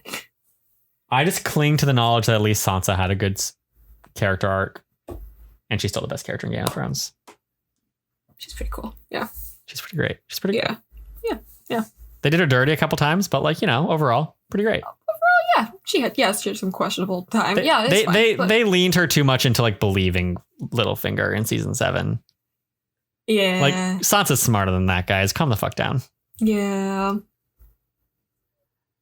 Anyways. Chloe, I don't have any trivia for you today. So we're moving on to wrap up. What are your closing thoughts on this movie? This movie is a really great time, and I see why people really like it. And now I understand really like Tony Point Stark's Break. things. Yeah. I did not expect to like this movie as much as I did. I know I just rattled off a bunch of complaints about it, but like, I really like Point Break. This is really fun. I thought I would just throw it on in the background, kind of take my notes, do whatever else at the same time. But like, I was actually watching it. It's great. The first moment that I realized I might be in for more than I'm expecting was when I was researching it, because I researched it first. And I pulled it up and they're like, directed by Kathryn Bigelow. And I was like, excuse me? Ooh, nice. Did not know that. So that was like my first clue that maybe this is more than I'm expecting, but still like 69%. Like, I didn't know what I was getting in. I didn't know what I was in store for, but I really like Point Break. I think it's a lot of fun. I think it's cool. I like seeing LA. We've talked about LA multiple times on this podcast this month now because of Funny People, but really it's good. It's a good time. I enjoy it a lot. We've picked a lot of good movies. There's a lot of good 69% movies. There really is. Like all the movies we picked have been like good. Point Break, Treasure Planet. Yeah, even Funny People. It's like probably my least favorite of this month, but it's still fun. I enjoyed it. Yeah. Could have been shorter, but aside from that. Aside from About Time, really good. Treasure Planet, one of my all-time favorites. Yes. I know. And there's still more great 69% movies out there. Like, I know I haven't seen Dirty Dancing, but it's one of Belinda's favorite movies. So I'm sure that maybe I'll like that. And there's other great ones out there too that I'm forgetting. Like American Psycho, I've again not seen, but it's also a cult classic. So it definitely has something that's appealing, maybe. Terrible. People don't know what they're talking about in Rotten Tomatoes. Yes, the people at Rotten Tomatoes are the ones making this decision. Yes, John Rotten Tomato himself gave these movies 69%. Excuse me? His name is Johnny Rotten Tomato? Oh, excuse me. I'm so sorry. This is a good movie. It's a good movie. Yeah, I had a lot of fun. Yeah. Chloe, if people like this movie, what do you recommend they watch? All right, I've got 2 things. Fantastic. So, you like bank heists and cool chase scenes? I recommend Baby Driver. I know you've got your mixed thoughts on it, but I really like that movie. Yeah, I mean, like, I agree with you, though, because I have issues with the story, and that definitely holds that movie back for me a lot. But God, is it a technical marvel? Ooh, yeah, it is. Good God, is that movie exceptionally well made. Opening bell bottom scene, I will still watch on a normal basis. Anytime I pull up any of the music from that movie, if I'm driving, I'm like, I have to hold back the urge to just floor it. Oh my God. I feel cooler. Oh, now I want to rewatch it. I really like that. I get it so much. It's visually very cool. It's got some amazing. God, I want to rewatch it now too. Let's rewatch it. I think if you just cut that movie up into all its musical segments, I would watch that and be in love. Sweet. It's got everything. Like it's basically a musical. Pretty much. Action. Yeah. It's amazing. John Hamm is there. He's hot. Oh my God. He is, yeah. Yeah. Dude. Ansel Elgort's there. Being tall and lanky, as he often is. He's a white boy. He kind of popped off, you know? Yeah. Yeah. Yeah. That's one of my recommendations. The other one, so I know it's a trope in countless things, and I never thought that I would unironically recommend this, but the relationship between Johnny and Pettis reminds me of White Android Boy and Mr. Krabs and Detroit Become Human. I don't know what any of these words mean besides Detroit Become Human. Detroit Become Human. So the White Android Boy, new cop, right? Goes to the precinct, paired up with the older cop. They gotta solve mysteries together. Because the old cop's Mr. Krabs. It's Clancy Brown. Oh. Yeah. Gotcha. I see. This makes a lot more sense. Yes. I am going to recommend 2 movies. I feel like there should be a third. Okay. First, obviously, I referenced it already. The Fast and Furious is just...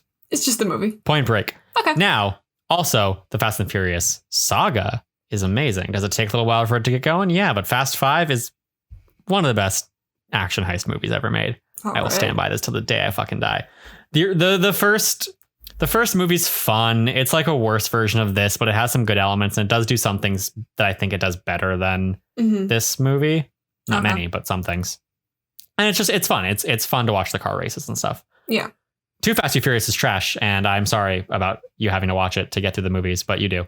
It's fair. Tokyo Drift is not great, but Han is in it. And as you'll discover, Han is amazing. We watched part of it in San Francisco. Yeah, we did. Yeah. We did. Right. And then we paused it because we got distracted by something. Yeah. Han's great. He is. At one point in like Fast 6 or something, he has to have a fake ID, and his name in the fake ID is Han Solo. I love that man. He's perfect. He is. I get it. And now Fast 9 has been delayed a fucking year, and we're waiting another year for justice for fucking Han. God damn it. Oh my God. Even I got hyped watching that trailer. Man, that was good. It was real good. The delay of Fast 9 and the delay of In the Heights that was just announced today into 2021 is the most soul crushing thing for me. Really, really sad. To come out of these delays. Like there are worse things coming out of coronavirus, obviously. But yes. Marvel movies got delayed, and I was like, okay, sure. Wonder Woman got delayed, and I was like, that sucks, but like I can wait. In the Heights and Fast 9 got delayed a year though, and I'm like, I'm gonna need a moment. I'm gonna need a moment. I'm going to need. My gosh, but hey, at least Venom 2 is coming out, and it has a title. Please don't talk to me about this. It's so stupid. What's the title? What is it exactly? There's gonna be carnage. It's Venom. There's gonna be carnage. I'm pretty sure. Let me double check the phrasing on that real quick. Let there be carnage. Never mind. That's a little bit better, but not by much. I was thinking of what Woody Harrelson says in the post-credit scene. He's going to be Carnage. No, the title is Let There Be Carnage. I forgot Woody Harrelson was Carnage. He's so I blocked it out. Stupid. It's so dumb. I can't wait. Oh, boy. God, I love Venom. Oh, my God. I know you do. It's so incredibly hurts me. stupid of a movie, and I love it. I'm just going to ignore Venom as a concept and move on to the other movie I recommend. The other movie I recommend is not Venom. Thank fucking Christ. Okay. It's Lilo and Stitch, because this movie is about surfing, you know? And I feel like Lilo and Stitch is also like, it's a very different movie, obviously, but it's also a good, cool movie about like surf culture. And I wouldn't say portrays surf culture in like an inherently better light. But obviously this movie is about surfers who are criminals, and that's the surfers you tend to see. Right. And Lilo and Stitch is about like, hey, the beauty of surfing and all that stuff. And it was really good.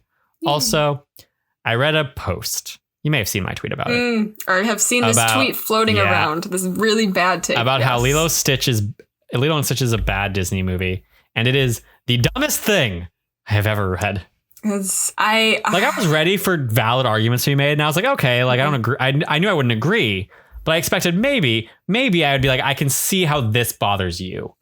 But it's so dumb. Very interesting how that is the take that has made it into my timeline. Because those are kinds of takes I see all the time on like Tumblr.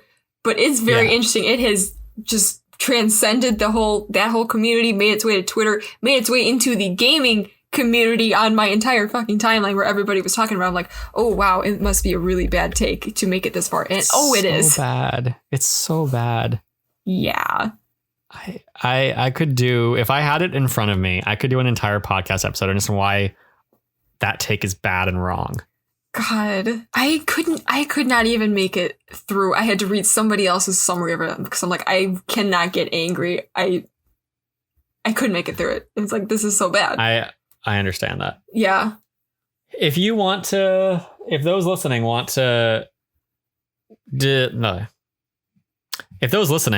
to understand why that take is so bad, you can find it on my Twitter, and you can watch Lilo and Stitch, or you can just watch Lilo and Stitch and don't find it on my Twitter. It's probably better for your mental state.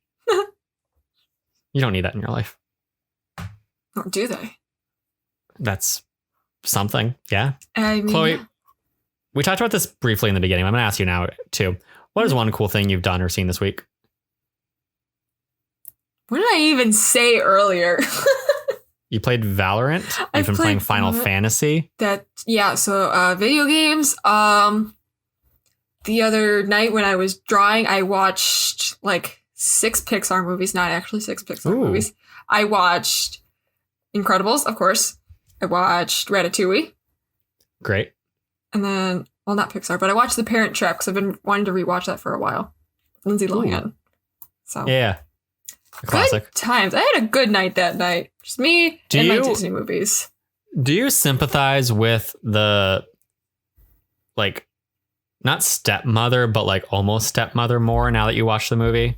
Just a bit more, but I do see I feel like she's still kind of as an adult watching it. Yeah, I feel bad for her. Just a bit, but she is still kind of a bitch. Yeah, but they also kind of inherently dislike her the second they meet her. That's true. They don't really give her a chance. Yeah, they don't really give her a chance. They're just like, hey, we're going to be mean to you because we don't want our dad to be with you and you're young and pretty. So obviously you're evil. Right. So like she is kind of a bitch, but also I'm not sure I'd want to be nice to the children that are tormenting me. That's true. That's fair. Yeah. Oh, well. Yeah. Happy ending. Movie's still fun. Movie's still fun.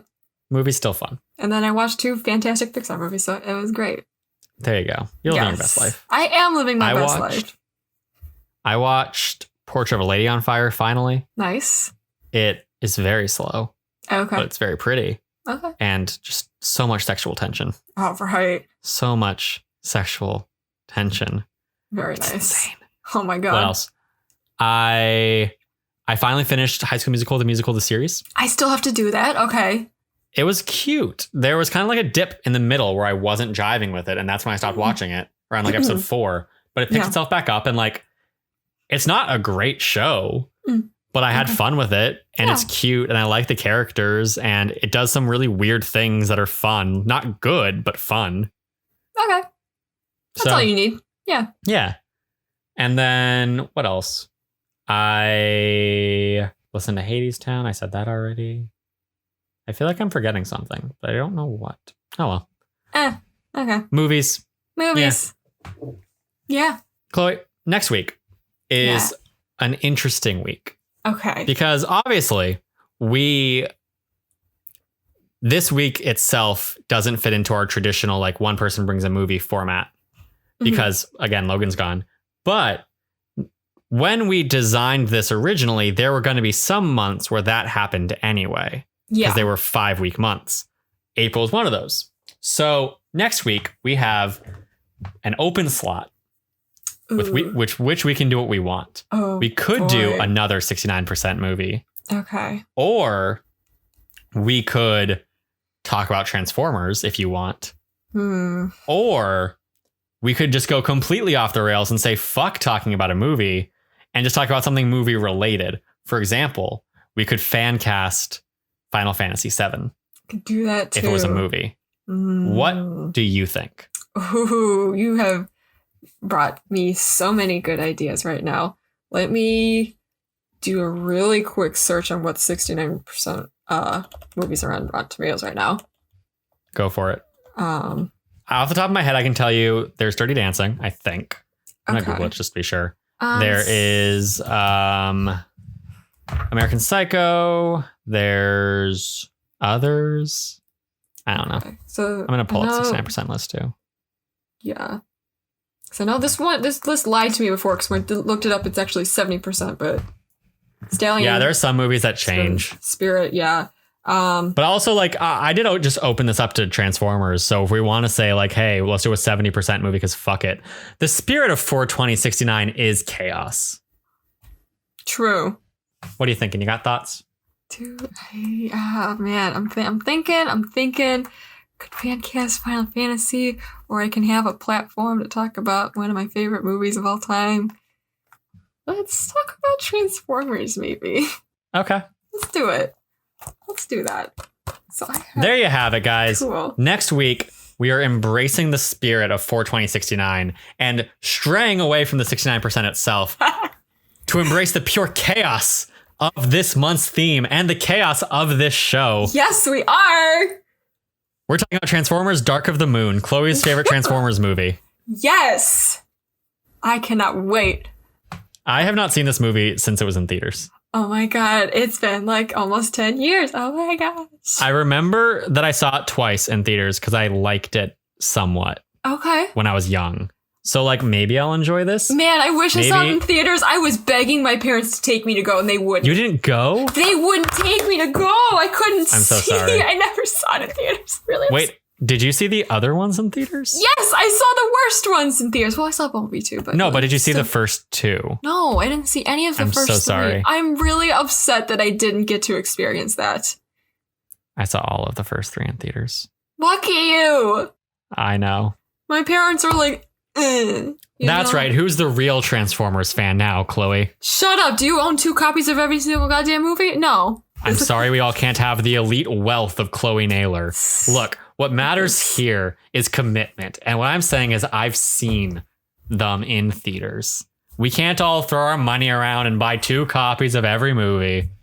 Sorry, I couldn't convince my parents to drive me to the movie theater because they didn't want to see big action movies. Because all we saw were animated ones. Luckily for me, Transformers was very up my dad's alley, so we went. It's up my dad's alley too. I don't know why we didn't get to see it. Because I guess it's too scary for my younger siblings, so we didn't get to see it. It's fine. I'm not upset about it. Sure, let's go with that. It's fine. We're talking about it next week. Chloe, before people listen to us talk about Transformers Dark of the Moon next week, if they want to hear from us, where can they find us? Where can they find you? Oh my gosh. If you want to hear me talk about Transformers literally any other time, follow me on Twitter at EchoClo. If you want to fucking follow me where I post about anything else, Instagram, Letterboxd, where I also talk about movies. TikTok, I am Echo Chloe everywhere. I stream on Twitch. I've been playing Final Fantasy and Valorant on stream. You want to see me lose my marbles over Final Fantasy? Follow me there. Nice. Yeah. You can find me on Twitter at Mr_BentoBox. I haven't been tweeting that much recently because I've been busy, but I'll get back on that eventually. Okay. You can find me on Instagram at Mr. BentoBox and at Mr. BentoBox everywhere else. TikTok, Letterboxd. I made a bunch of TikToks yesterday. Not yesterday, last week. I don't understand TikTok, Chloe. Like I do, obviously. I've used it a lot. Mm-hmm. But the conclusion I've come to as I've made more TikTok videos is I don't understand the TikTok algorithm. I don't get it. Yeah. Okay. So here's the thing. Oh boy. I made a dumb last second video that was just me scrolling through my Photos app because you know like how Photos on Apple recognizes people's faces and will like group them into a folder for you? Yeah. So I was scrolling through that and I noticed that I tweeted this, so you probably saw this. I noticed that there's a photo of Anna de Armas in Knives Out under the folder for Ava. And I was like, that's funny. And then Ava and I got into a debate because she was like, Ben, I'm not your usual type. And I'm like, Ava, are you fucking kidding me? And then this happened and I was like, oh, comedy. So I made a TikTok that was literally just me scrolling through it and being like, oh, my girlfriend's trying to tell me that she's not my usual type, but my celebrity crush is Anna de Armas. And look at this. That got like 19,000 views on TikTok, but it only got like 100 likes. And in my head, I always assumed that if someone likes your video, it spreads it to somebody else.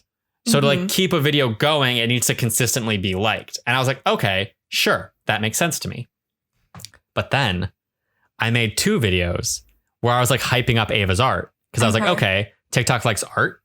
TikTok seems to like videos I post about my girlfriend because they think it's cute. Yeah. And I want to hype Ava up. So I'll do that. Okay. Those videos got 200 to 300 views. Okay. But they had a 1-to-3 view like ratio. They had like 300 views and 100 likes, which is better than I've seen on any of my other videos. So I don't understand. Honestly, I'm so confused. I cannot help you. I know you can't. I'm not sure anyone can. For this. Yes. We are boomers on that app. I want to understand the ways of the algorithm.